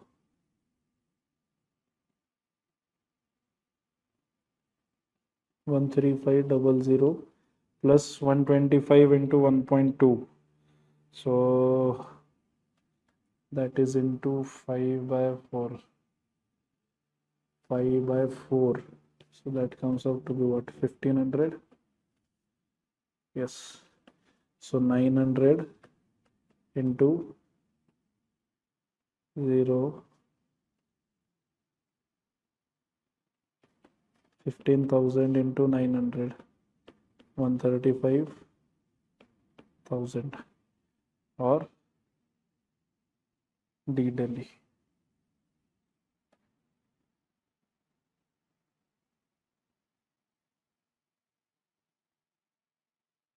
Yes, that's the answer. So I guess I have added 1 0 extra here. 1 0 extra. That's the answer. Okay. Find the HCF of 0.24, 0.06 and 0.018. So HCF of 24 by 100, 6 by 100 and 18 by 1000 will be HCF of numerator, which is 24, 6 and 18, divided by LCM of denominator, which is 100, 100 and 1000. HCF of 24, 6 and 18, 6 is common across. LCM of 100, 100, 1000 is 1000. So answer is 0.006. C. Okay. Everyone, I am Farhan sir. I have scored rank 369 in UPSC CSE 2023. My association with Target UPSC dates back to the time when I came across videos of Sudarshan sir on YouTube. It was a fair chance, happy go event that I came across his videos, and the association continued thereafter through my mains, where I joined Sankalp mains batch. Especially my association with sir was really important because I was already a working professional. I was working as a DSP in Jammu and Kashmir police, and my work was really hectic and my work schedules were very tight. In that way, the Sankalp mains batch and the notes and everything that we prepared during the whole duration of course was really helpful to me. Regarding Sankalp mains batch, it was really effective for me. I'll especially say for somebody who had very limited time on his hand to prepare. Especially considering a number of aspects in the Sankalp mains batch. The ones that I would like to mention here are the brainstorming session at the start of every topic or every question that we discussed. It was really good. The minute or two that we got really helped me in framing a lot of answers during my real examination in mains 2023. This time around with Sudarshan sir and his really novel way of covering all those topics which generally do not get covered while you are preparing on your own, or in fact even if you have taken coaching from a lot of institutes. To precisely point out here, I still remember one of the questions in our GS2 paper that was related to Competition Commission of India, and I was really amazed while writing the answer during the exam that it had directly come from what we had studied in one of the sessions. Considering that Target UPSC is in itself an institute which has just started off in the recent years, they have a very small team, and I guess having a small team was quite effective for me because I could get up close mentorship with Atharu sir, who could evaluate my papers and also send concrete feedback when I could improve on the mistakes that I was committing during that had committed in the previous attempt, and I was committing while writing the answers. One thing in all of this which was really beneficial to me was the fact that which I felt personally, was while you write a test series of an institute which is very reputed, generally the feedback that is provided is not in toto very proper. Wherein here I could see that the feedback would always be on the right side of the scheme, where I felt that I could really improve upon the things that I had written in the paper and how I could continue with it in the future.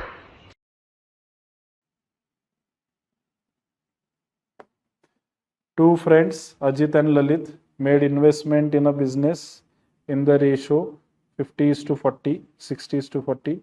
Lalit had borrowed his entire invested amount as personal loan at an annual interest rate of 5%. He repaid this loan after 1 year. After 5 years of investment, they got a profit of 30% on the total investment they had made. What is the ratio of actual profit made by Ajit and Lalit? So assume they invested, Ajit invested suppose 6,000 rupees and Lalit invested suppose 4,000 rupees. Lalit had borrowed his entire investment, blah blah blah. After 5 years, they got a profit of 30%. Profit of 30%. So total investment they had made was 10,000. So how much profit did they make? Profit is 30% of the original 10,000. So that's 3,000 rupees. Can I say this will be divided in the ratio 60:40 or 3:2, right? So how do you divide 3,000 in the ratio 3:2? 3 plus 2 is 5. So 3,000 upon 5 is 600. So this person must have got 1,800 rupees and this person must have got 1,200 rupees, right? That is the actual the real profit distribution. However, Lalit must have paid some interest, so we have to reduce that interest from his profit. So he paid 5% on his loan. So 5% of 4,000 will be 200 rupees, right? So his actual profit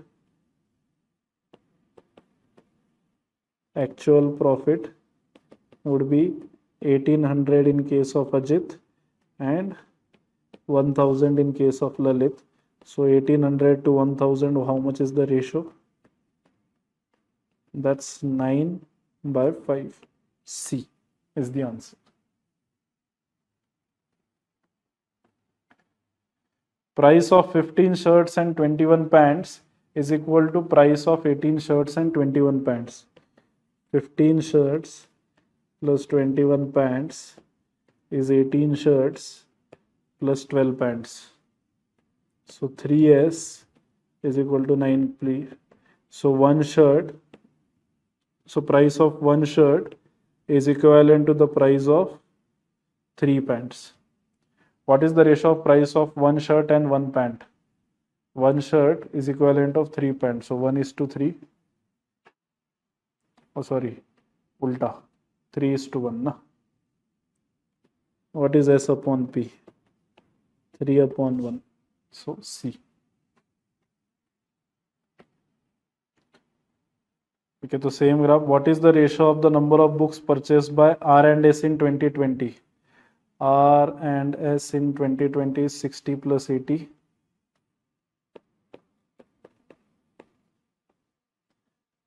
To number of books purchased by P and Q in 2020. P and Q in 2020 is 40 plus 90. So what do you get? 140 upon 130. So 14/13. C. 5 times the cube of a number is 15 times the square of that number. The number is straight away 5, but let's just check. 5 times the cube of a number, oh sorry, not 5, 3, my bad. 5 times the cube of a number is 15 times the square, right? So x cube upon x square is equal to 15 upon 5. So x is remaining and here 3 is remaining. So x is equal to 3. B Bombay. Two birds starting flying towards the same direction at a speed of 20 and 25 km per hour. What will be the distance between them after 4 hour 45 minutes? 4 hour 45 minutes, can I say, is nothing but 4.75 hours, right? So how much will bird 1 would have traveled? Distance is equal to speed into time. Bird 1 speed is 20, time is 4.75. So how much would it travel? That's 80 and 15. Can I say 95 kilometer? And how much would bird 2 travel? 25 into 4.75. So that is 100. 100 plus 110, 111.25.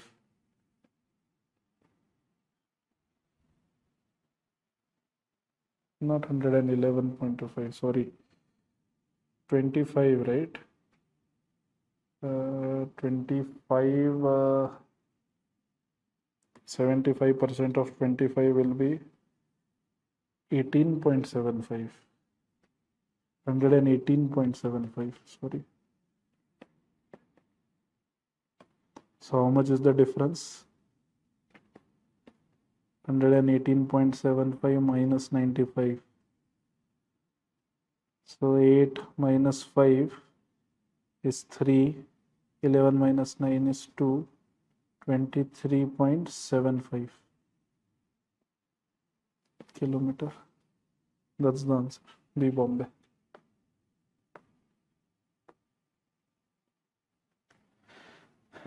A sweet shop owner prepared 1760 laddus. He has a square tray in which he wants to put those laddus in such a way that number of rows and number of columns is same.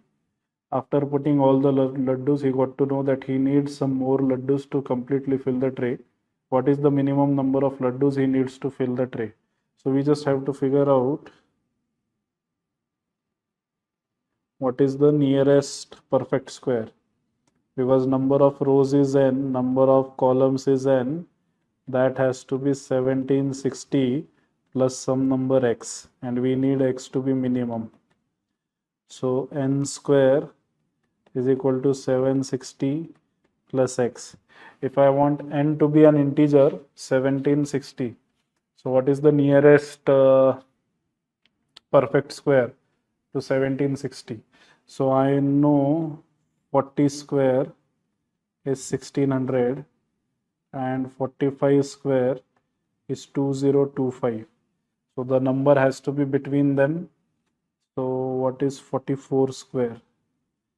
44 square is 12, this is 4 less than 50, so 36, 20, no, 4 less than 60, 6 less than, okay, so this is 6 less than 50, so 36, and 25 minus 6, 1936.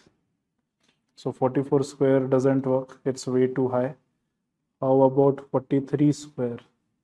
43 square will be 49 here, and we will need another 1849.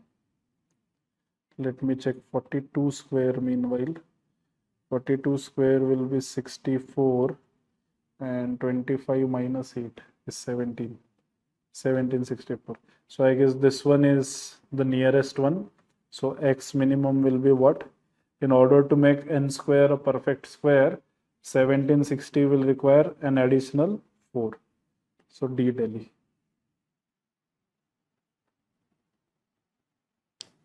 A tank is half filled. It is attached with 2 pumps P and Q. which can fill an empty tank in 60 and 20 minutes respectively. If both the pumps are opened simultaneously, then how much time would it take to fill the tank? Okay, so P fills the complete tank in 16 minutes. Q fills the complete tank in 20 minutes. So how much should be the capacity of the tank? Right? You assume this as LCM of 16 and 20, which is suppose 80 liters. What is the efficiency of P? P fills in 80 liters in 60 minutes. So that's 5 liter per minute. And Q fills in 80 liter in 20 minutes. So efficiency is 4 liter per minute. Together when they work, when both pumps are open, they are filling in 9 liters per minute. So how much time will it take them? So the tank is half filled, right? Out of 80 liter, 40 liter is already filled. So time required to fill half tank will be 40 liter at the speed of 9 liters per minute. So 40 by 9 minute, answer is C. Okay. In some code letters, A, B, C, D, E represent numbers 2, 4, 5, 6 and 10. We just do not know which letters represent which number. So A plus C is E. What are the possibilities? So if you see this, E minus A is C and E plus A is B. So which two numbers are there whose difference and addition both is available? And B minus D is D. That means B is equal to 2D. B is equal to 2D. How much is that possible? B and D. B can be 2. Sorry. B can be 4. Then D will be 2. So what will be the values of? So let me write it properly. A, B, C, D, E. B is equal to 2D. So B can either be 4, so D will be 2, or B can either be 10, so D will be 5. So E minus A is C and E plus A is B. Now which two numbers add up to 4? No two numbers add up to 4. So can I say this case is not possible? This case is not possible. So which two numbers add up to E plus A is B, right? So E plus A will be 6 and 4. And so E has to be more than A. So E is 6, A is 6, A is 4, and 6 minus 4, C will be 2. So this is how the distribution looks like. Which of the following statements is true? B4, D2, no. A4, E6, correct. B6 and E2, no. A4 and C6, no. So B Bombay. A shopkeeper purchases a packet of 50 pens at rupees 10 per pen. He sells a part of the packet of profit of 30%. On the remaining part, he incurs a loss of 10%. If his overall profit on the whole packet is 10%, the number of pens he sold at profit is. So there are 50 pens, rupees 10 per pen. So can I say cost price is 500 rupees. How much profit did he make? He made a profit of 10% overall. So 10% of 500, he made an overall profit of 50 rupees. So what is the selling price? 550 rupees, right? So how did he get this 550 rupees? He sold some pen at a profit of 30%. So some pen at a profit of 30% means, so suppose X numbers of pen he sold at a profit of 30%, which is 3 rupees, 10 rupees per pen is the cost. So 3 rupees, 30% will be 3 rupees profit. And then he sold remaining pen 50 minus x at a loss of 10%. So he sold it for 10%. So he incurs a loss of 10%. So minus 1. And overall then he incurs a profit of 50. So 3x minus 50 plus x is 50. So 4x is 100. X comes out to be 25. So he sold 25 number of pens at profit and remaining 25 number of pens at loss. Lucknow Shatabdi Express has a capacity of 500 seats, of which 10% are in executive class and the rest are chair cars.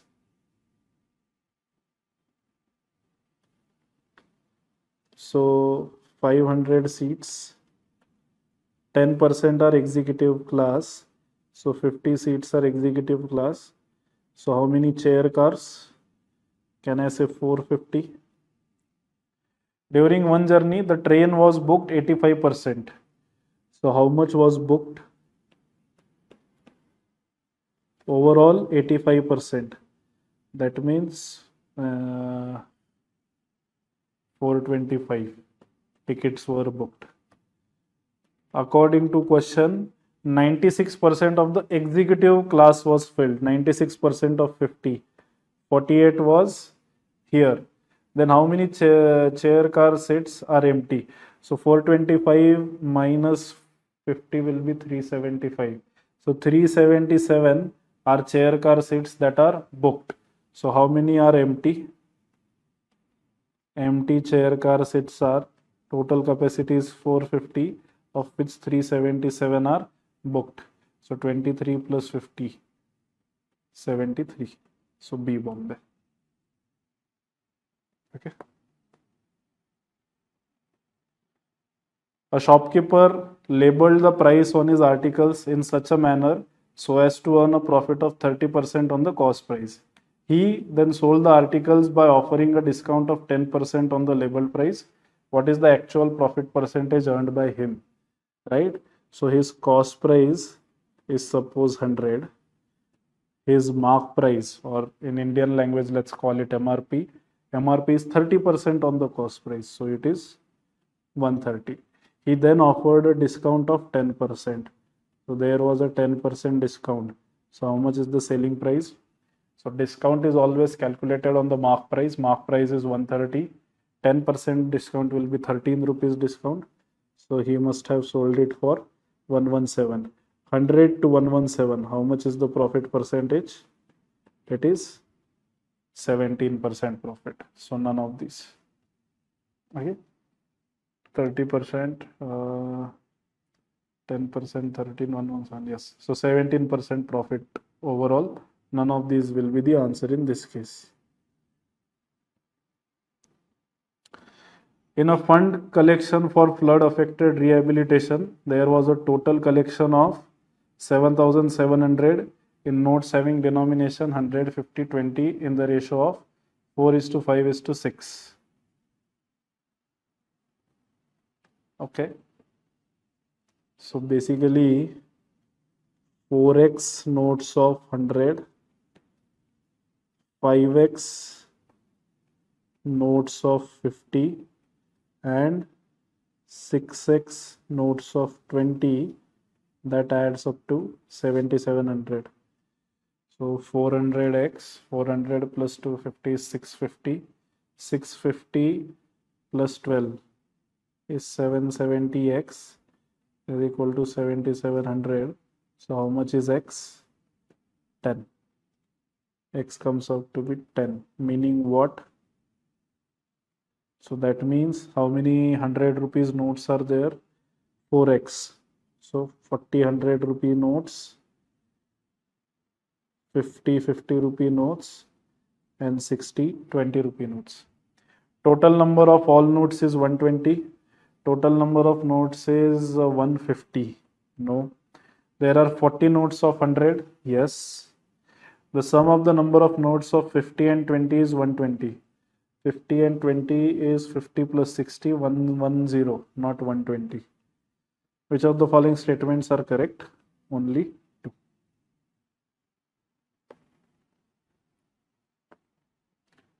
A person who has a certain amount with him goes to a market. He can buy 50 oranges or 40 mangoes with the amount he has. However, he retains 10% of the amount for taxi fares, buys 20 mangoes and purchases oranges with the remaining amount. Number of oranges he purchased is, he can buy 50 oranges. 50 oranges is equal to 40 mangoes. Assume that is 2000 rupees. So what is the cost of one orange? Can I say 40 rupees? Cost of one mango, which is, let's say, 50 rupees in this case. He retains 10% of the amount for taxi.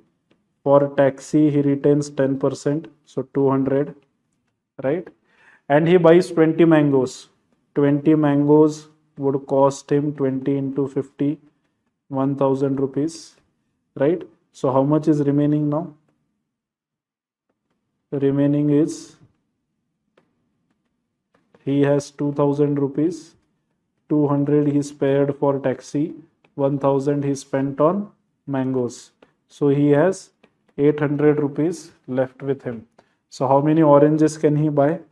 Number of oranges he can then buy in 800 rupees, and each orange cost him 40 rupees.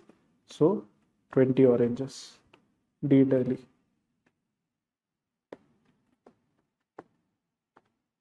Rani bought more apples than oranges. She sells apples. So number of apples is more than number of oranges.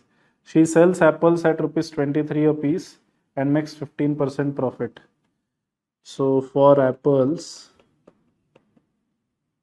her cost price, can I say, is then 20 rupees, because 15% of 20 is 3 and 20 plus 3 is 23. She sells orange at rupees 10 and makes 25% profit.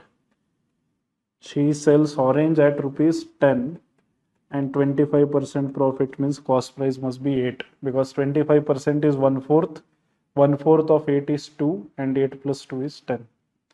If she gets rupees 653 after selling all the apples and oranges, find her profit percentage. If she gets rupees 653. So did she earn 653? So assume profit percentage. So how much is profit here? It is 3 rupees and here it is 3. So 3A plus 2O gives her a profit of 653. Is it?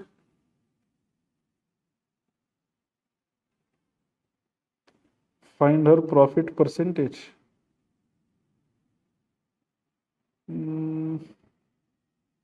What will be profit percentage then? Profit, which is 653 divided by cost. What is cost? 20A plus A2.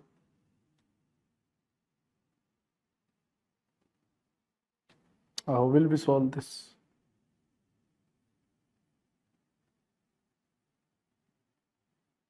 She sells apples at rupees 23 a piece and makes 15% profit. She sells orange at rupees 10 a piece and makes 25% profit. If she gets rupees 653 after selling all apples and oranges. So what is this 653? Is it profit or total selling price? So if I go with what is given, 23A, that is selling price of all apples, and 10O, which is selling price of all oranges. If that is 653, the question is find her profit percentage. How will we find if we don't know number of apples and number of oranges?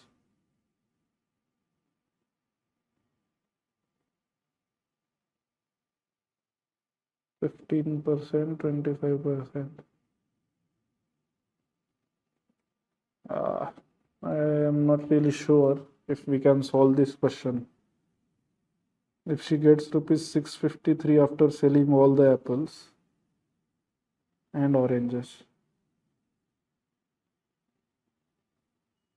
23A plus 10O is 653. And profit percentage will be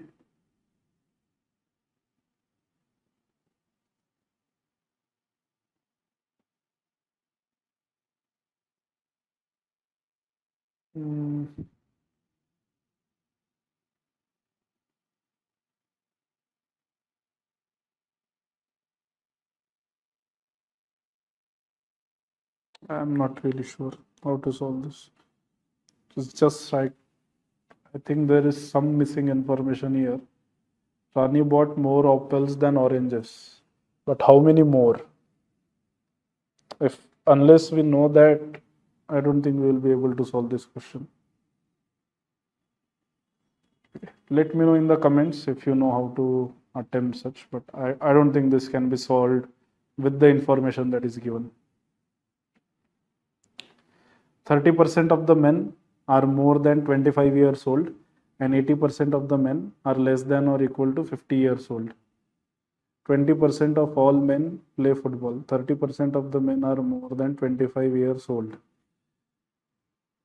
So more than 25 years is 30% and 80% of the men are less than or equal to 50 years old. Less than or equal to 50 years old is 80%.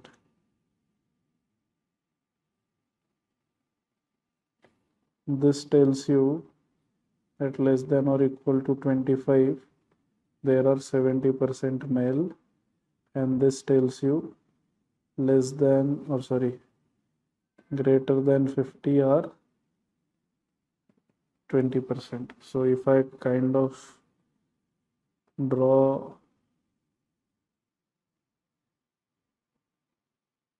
a particular age band 0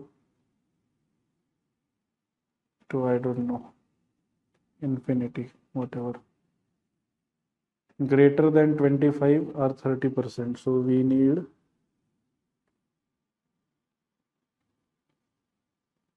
25 and the 50 mark. So question says greater than 25 are 30%. So can I say less than or equal to 25? So this is 70%. This is 25, this is 50. And greater than 50 is 20%. So can I say remaining is 10%. So there are 70% people or men are below 25, 10% between 25 and 50, and 20% above 50. 20% of all men play football. If 20% of the men above the age of 50 play football. Now suppose football playing population. 20% of all men play football. So overall 20% play, right? And then I need to extend these. Then it says 20% of the men above the age of 50 play football. So 20% of these 20%. So 4% is here. What percentage of the football players are less than or equal to 50? So can I say this particular then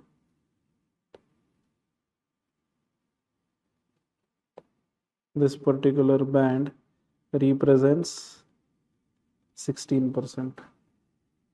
What percentage of the football players are less than or equal to 50? So out of the total 20% who play, 16% are less than or equal to 50. So that comes out to be 80%. C.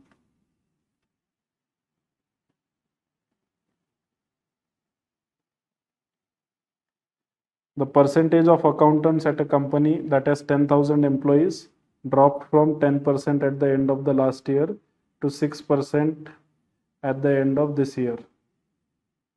Percentage of accountants at a company that has 10,000 employees. If the number of employees at the end of this year is 9,500, what is the approximate change? Okay, so let's say last year and this year. Total number of employees and total number of accountants. If the number of employees at the end of this year, so this year 9,500, last year 10,000. Last year 10% and this year 6%. So how much is the number? 1,000 accountants this year and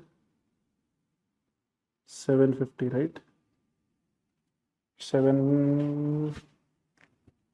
No, not 750. What am I doing? 6% of 950. 6% is 54 and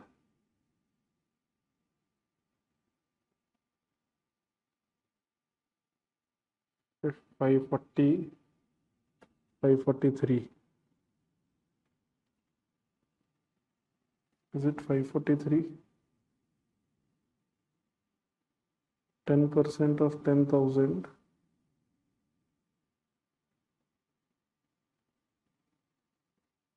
573. Sorry. 573. So 1,000 to 573. How much is the percentage change? Percentage change is 1,000 to 573. It is 427 upon 1,000 into 100. So 42.7%. They are asking approximately, so I will mark 43% decrease. Total cost price of 10 candles is same as the selling price of n candles.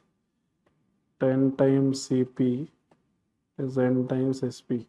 If a loss of 40% is incurred, what is the approximate value of n? So SP minus CP upon CP, or better way to do this is loss of 40% is incurred, meaning what?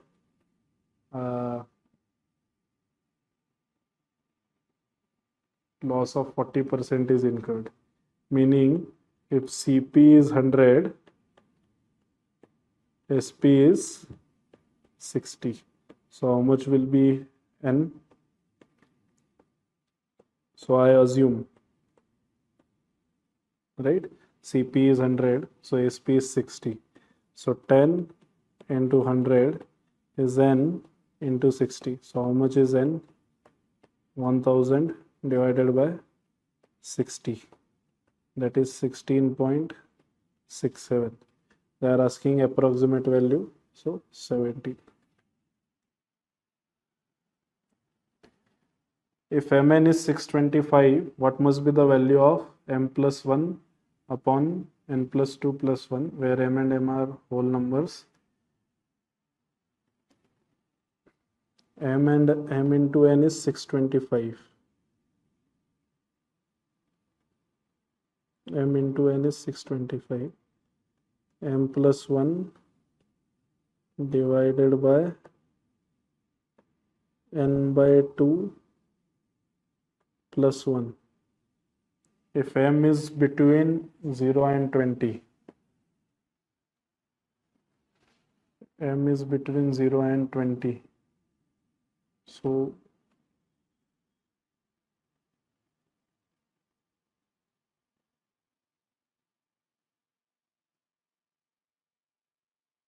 what is n?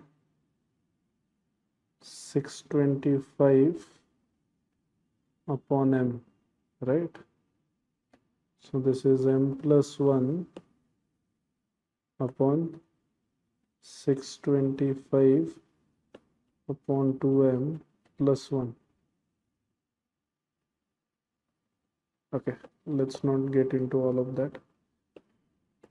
This is unnecessary quadratic equation.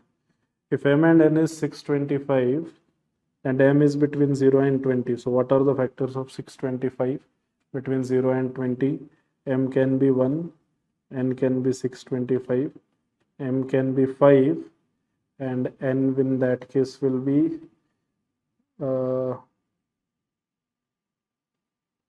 625 upon 5. That's 125.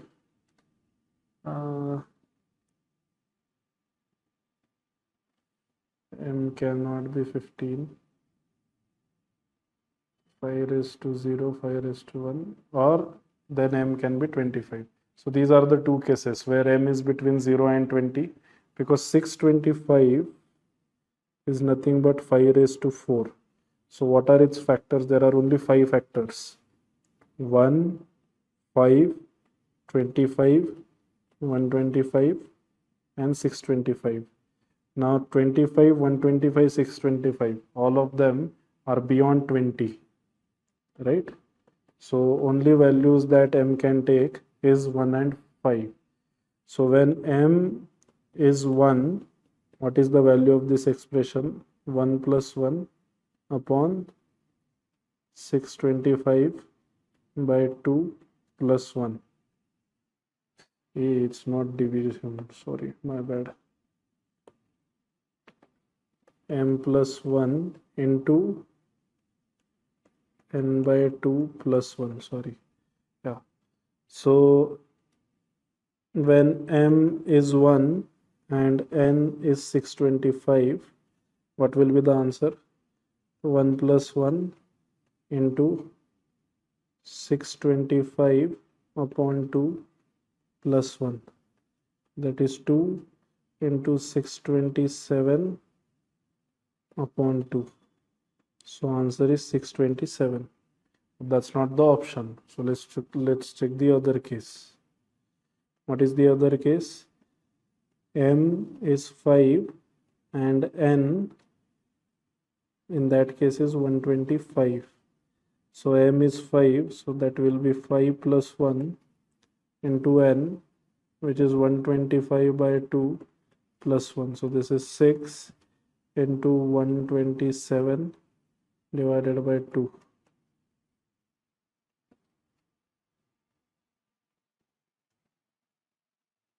What do I get? It's 360.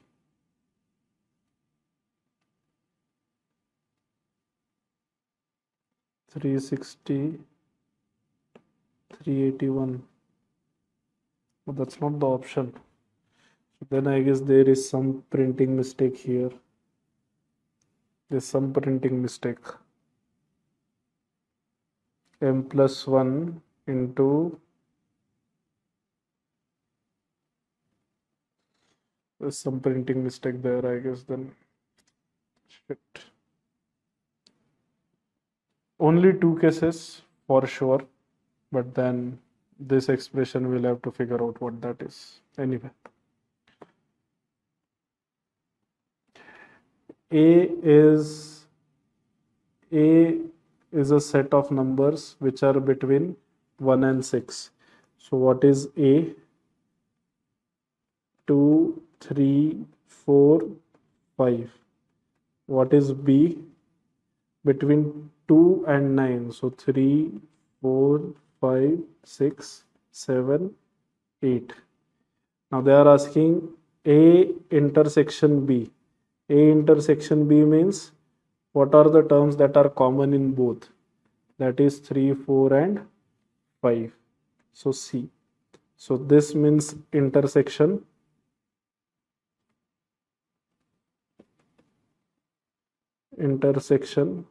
Okay, and this means union.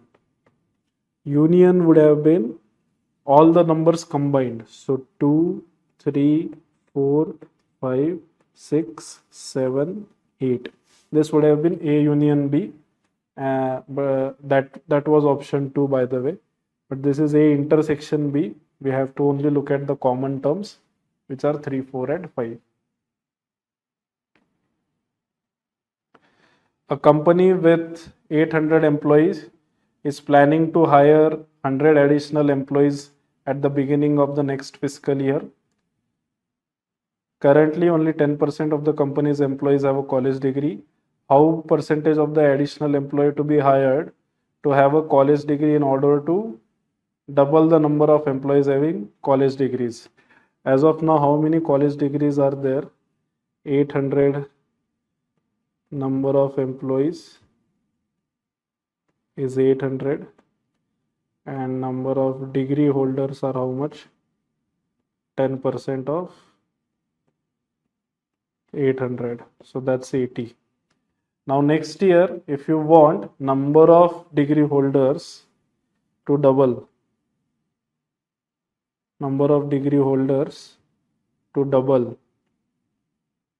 right? So how much additional people do you need with degree? 80 people. You are hiring 100 people, then you have to ensure that 80 of them are degree holders. So you have to ensure 80% of the newcomers have degrees. So 80%.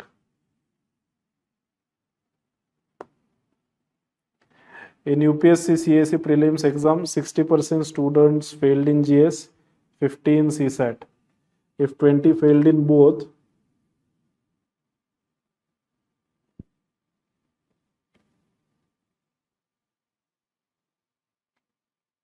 so how many failed in GS? 60. And how many failed in CSAT? 50.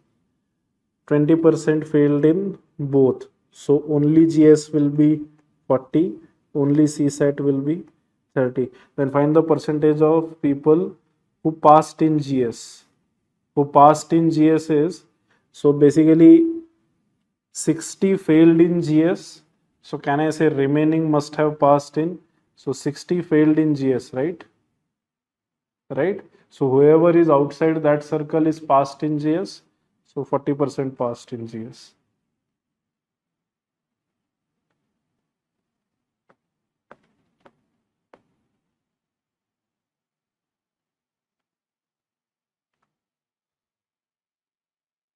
If 10% of X is 25% of half of Y, 10% of X is 25% of half of Y, then what must be the value of Y by X?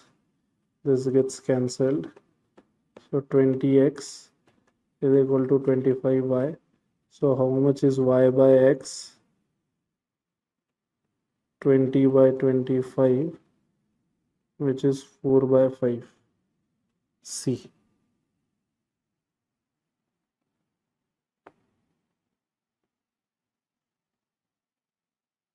This is based on a graph.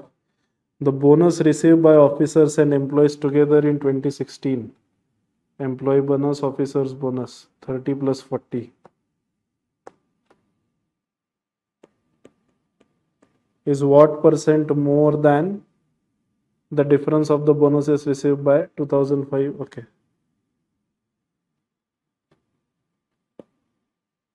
So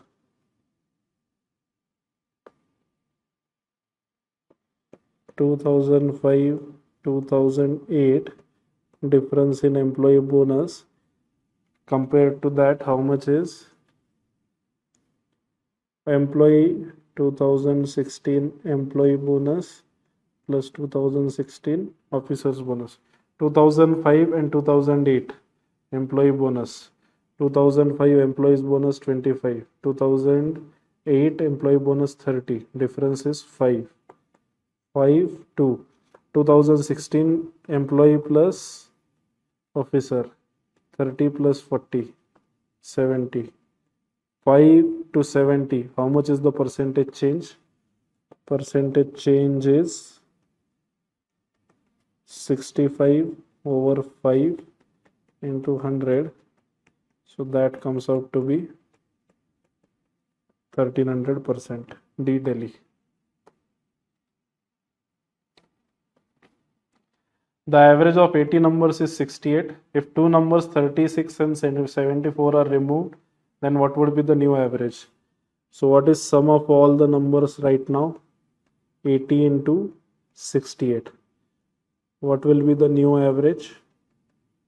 80 into 68 is the original sum. 36 and 74 are removed, and now the number of numbers becomes 78, right? So 80 into 68 will be 4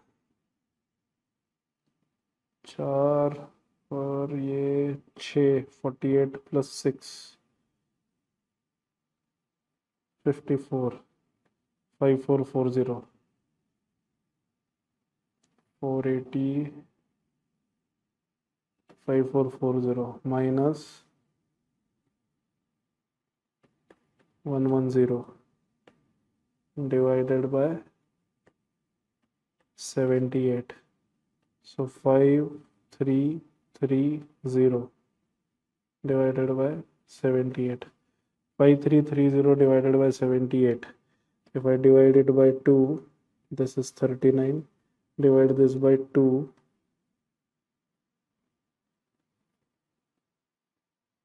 2665 by 39. So 2665 by 39. If I make 39 as suppose 40, what is the approximate answer? What is 2665 by 40? That will be 4 6 are 24. So 2 4 6 are 24. 2 6 are 24.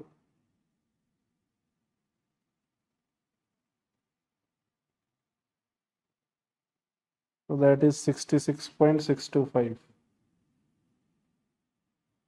If I divide it by 40. So can I say my answer is slightly more than that? Because I made this as 40. But this is actually 39, right? So we need an answer which is slightly more than this. What is slightly more than that? 68, is it? What is 39 into 68?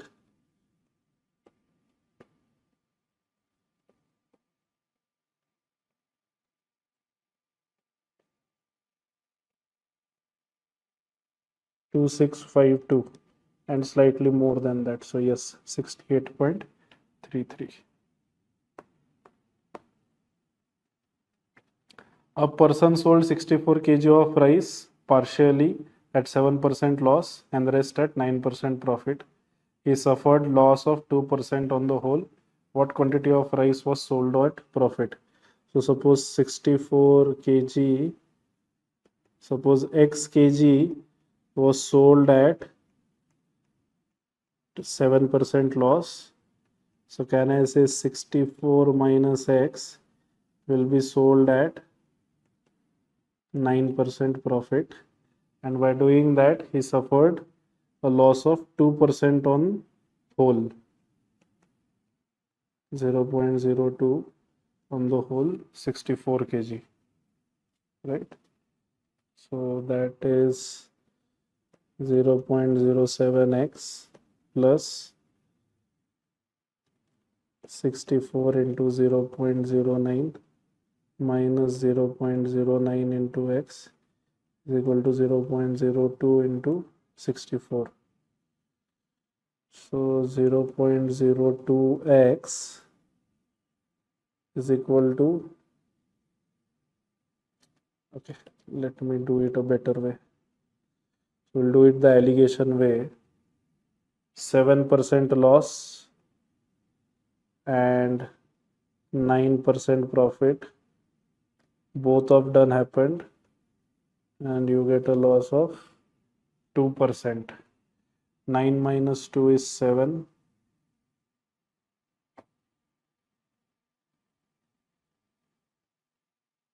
minus to 7:5. 7:5.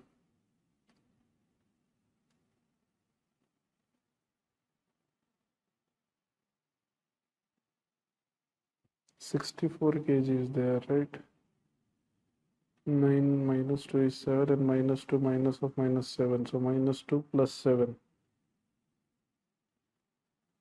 So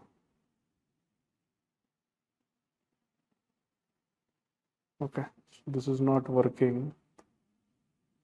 I don't know why.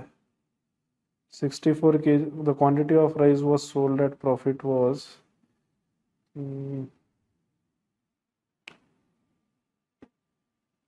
okay, let us now assume CP is suppose 100, right?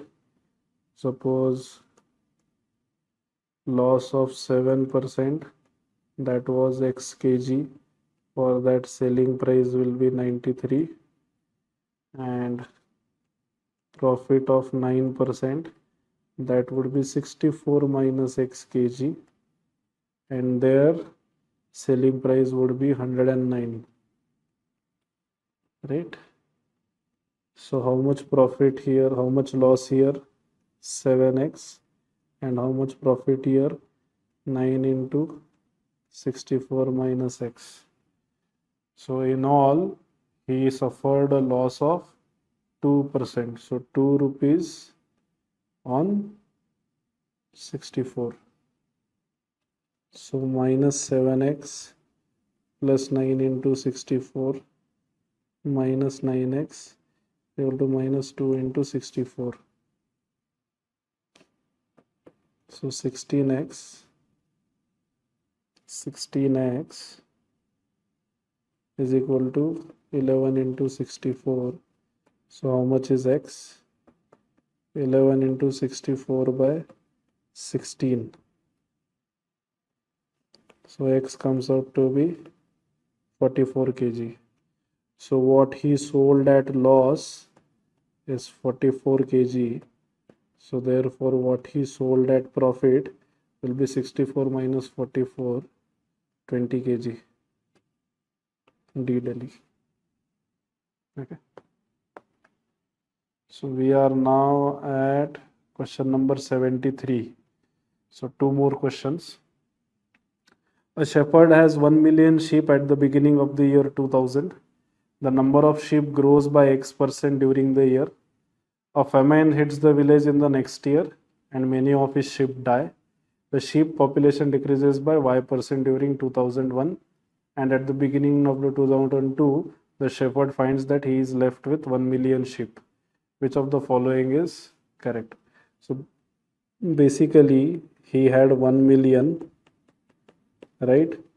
It was increased by X% and then decreased by Y%, and he still has 1 million. So how is that possible? 1 million is, by the way, 10 raised to 6. So what he is saying is 10 raised to 6, 1 plus x by 100 and 1 minus y by 100 is still equal to 10 raised to 6. So 1 plus x by 100 minus y by 100 minus xy by 10,000 is 1. So what he is trying to say is x by 100 is equal to y by 100 in bracket 1 plus x by 100. So can I say x is definitely more than y? See, both are positive number. I can compare both x by 100 and y by 100, but on the right hand side this portion is extra. So can I say then x is greater than y? So A. Last question.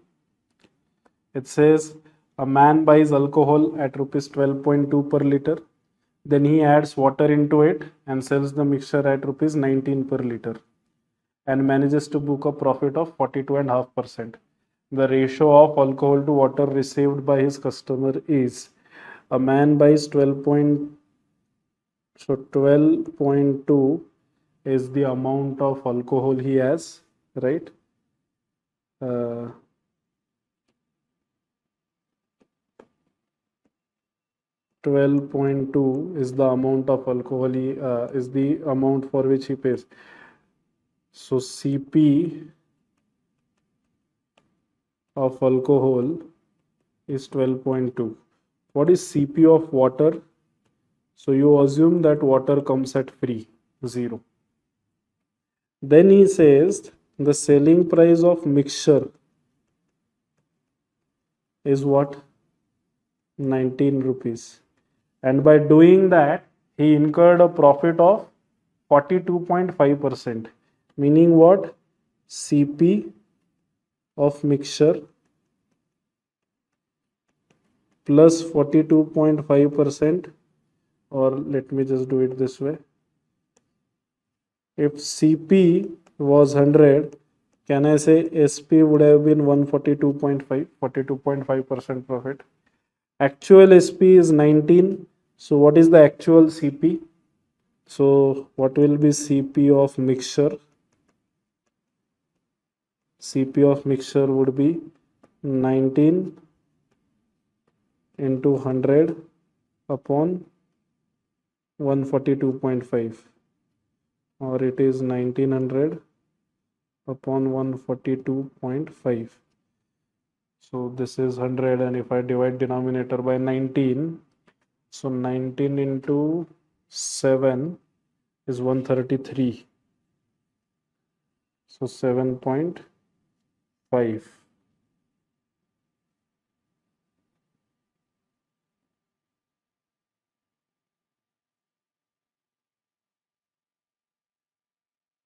Yeah, 7.5. 100 upon 7.5 will be 40 by 3, right? So what is the CP of the mixture? 40 by 3 rupees, right? So he has a alcohol at 12.2, he has water at 0, and the mixture combined is at 40 by 3. So you can use the alligation method. Alcohol he gets at 20.2, water he gets at 0. When he combines the two, he gets the mixture worth 40 by 3. Okay, you can refer to my mixture and alligation course, mixture and alligation lecture during the course.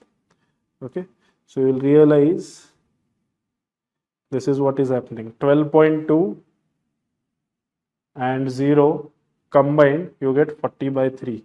So just to maintain the consistency, what I will do is this,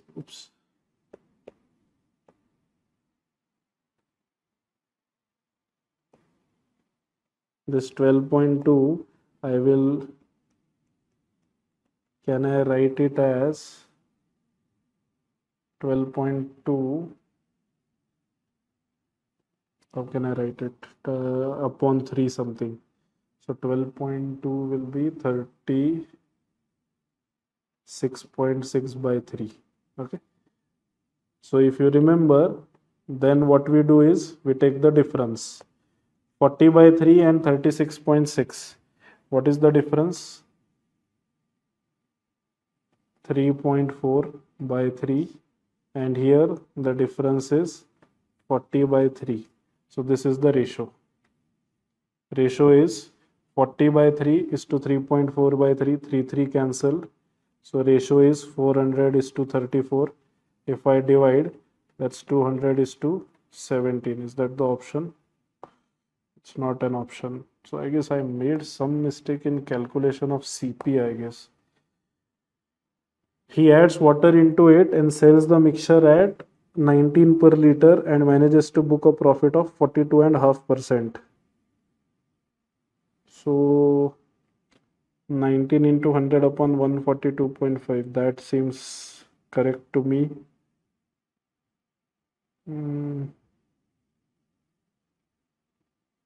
1900, This has to be 7.5, right? Yeah, this is 7.5. So what is 100 divided by 7.5? 13.33. Even that is fine. I don't know where is there's no calculation error for sure.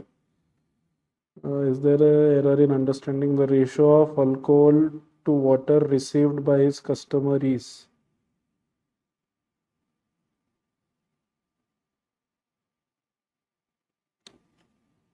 Oh, 36.6 plus what is 40?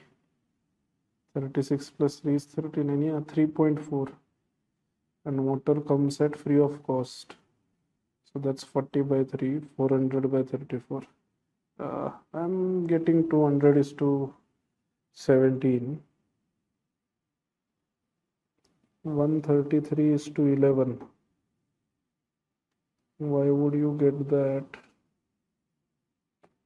Okay, I don't know. I'm getting this as the answer, but do let me know if I'm making any mistake, if you can see that.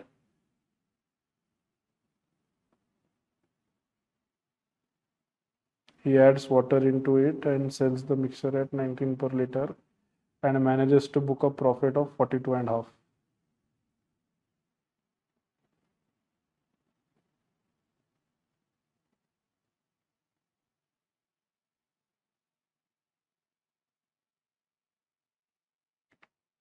Forty by 3, if I do that,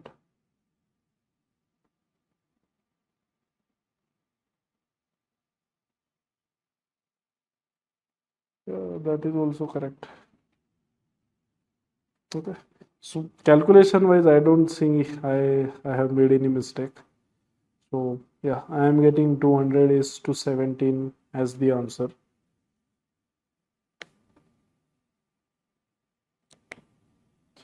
Something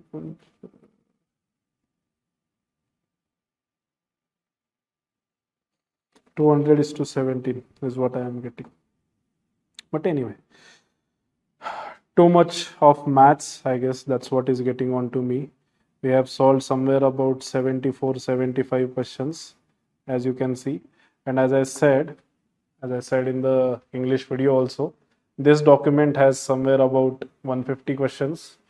So do let me know in the comment if you want the solution for or a similar video for rest of the questions, and I'll see you in the next video. Do share and like. Do let me know in the comments. I see I have made a couple of mistakes, so sorry for that. Do let me know in the comments where if I have made a mistake, I would like to review those and correct those in the upcoming videos. But yeah, that's it for today. Thank you so much and have a great day ahead. Have a happy learning. Thank you. I am Tripti Kalhans and I have secured All India rank 199 in this year's UPSC Civil Services Examination 2023. So I was a part of Sankalp Means batch of 2023 of Target UPSC, and the batch helped me scoring good marks in this year's mains examination. Target UPSC under the guidance of Sudarshan Lodha sir was extremely helpful for me during this journey, because I could see that every class was taken by sir, and he was present over there to give you the guidance as well as the notes making session that happened during that time, and brainstorming session definitely helped me a lot in securing good marks. And also the evaluation of the answers by Atharv sir were extremely helpful to me, because I got to know where I was doing things wrong and how I could improve my marks as such. Definitely this course was very helpful for me. Brainstorming is very important, because what happens is during the answer writing period, you will have to write the answers at the same point and think about it, and without any proper guidance from outside world. So that at that moment brainstorming comes to the core to help you out. And note makings definitely helps you, because you can revise those notes in short time. The notes are very crisp, and that helps you during your revision strategy. So what happens is that there's I think around 10-15 points, and in which you can cover your minimum support price, which comes in handy during the revision time. So definitely notes making and brainstorming are a good point to help you enrich your answer writing strategy during the 3 months time period you have between the prelims and the mains examination. So the test evaluations, like after the notes were made, So 1 or 2 weeks after that, you are given the syllabus wherein we have to prepare that, and the answer writing session happens. So I remember that during the initial period when I wrote initial answers, my marks were not that well, but eventually I got good scores because the guidance given by Atharv sir, he gives you proper genuine guidance, and if you properly follow that, you can secure good marks. So he also motivates you, because I have seen that he doesn't give you any negative comment as such.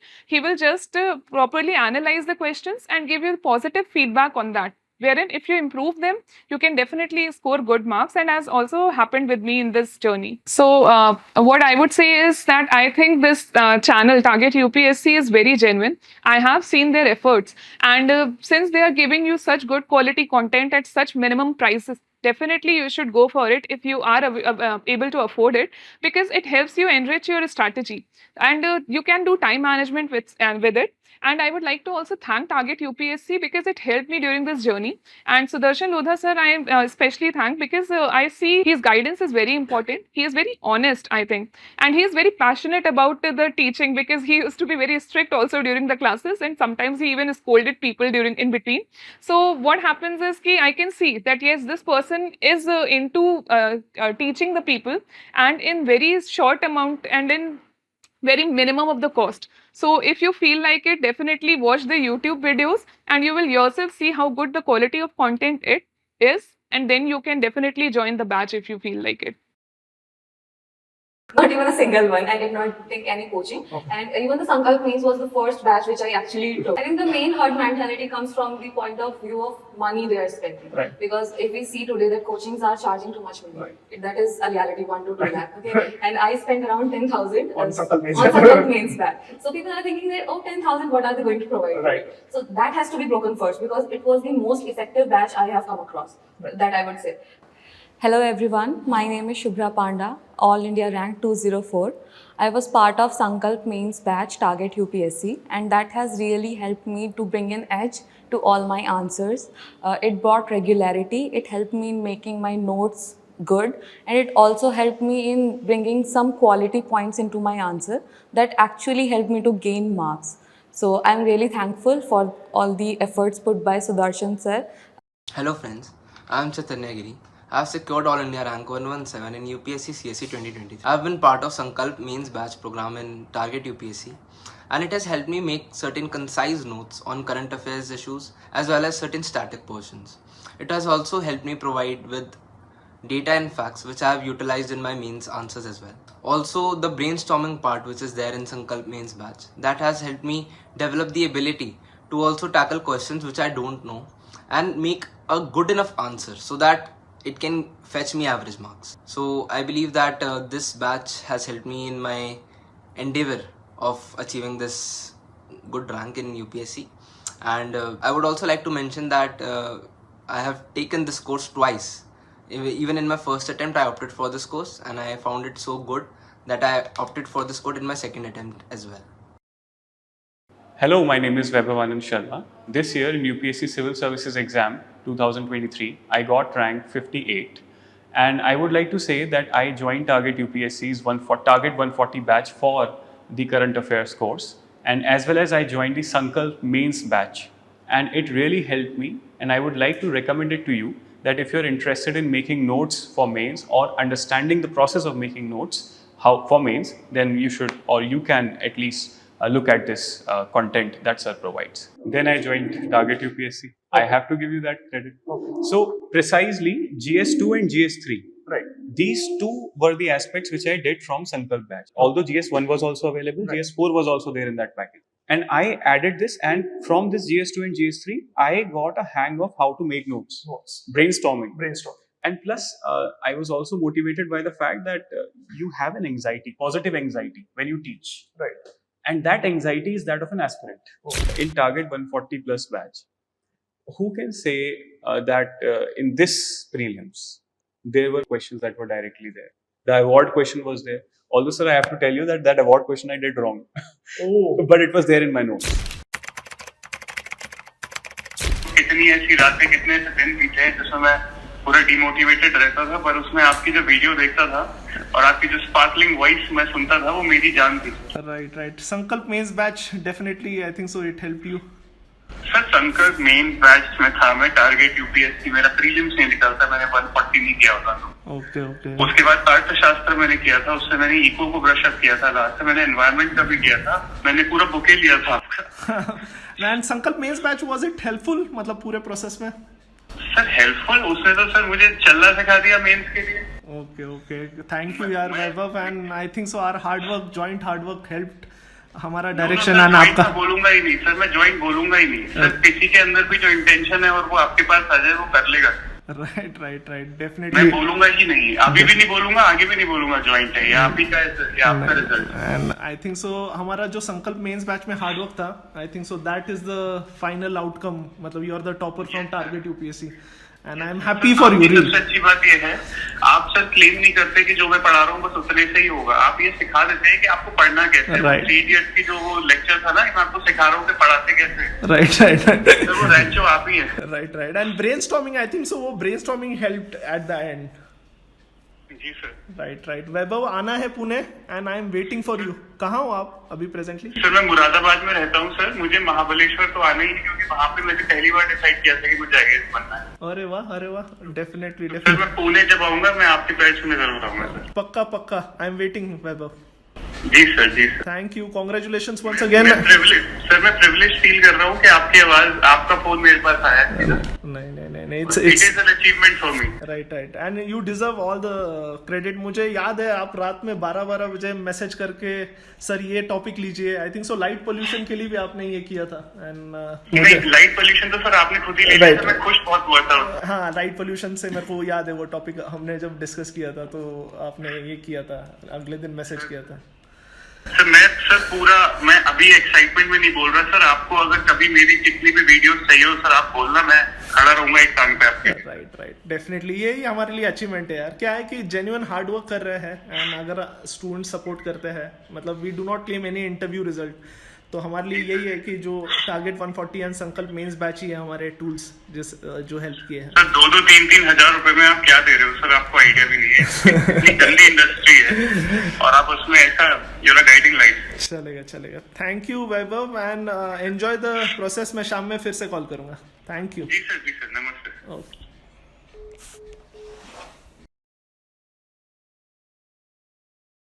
Hello everyone, my name is Samiksha Mhatre.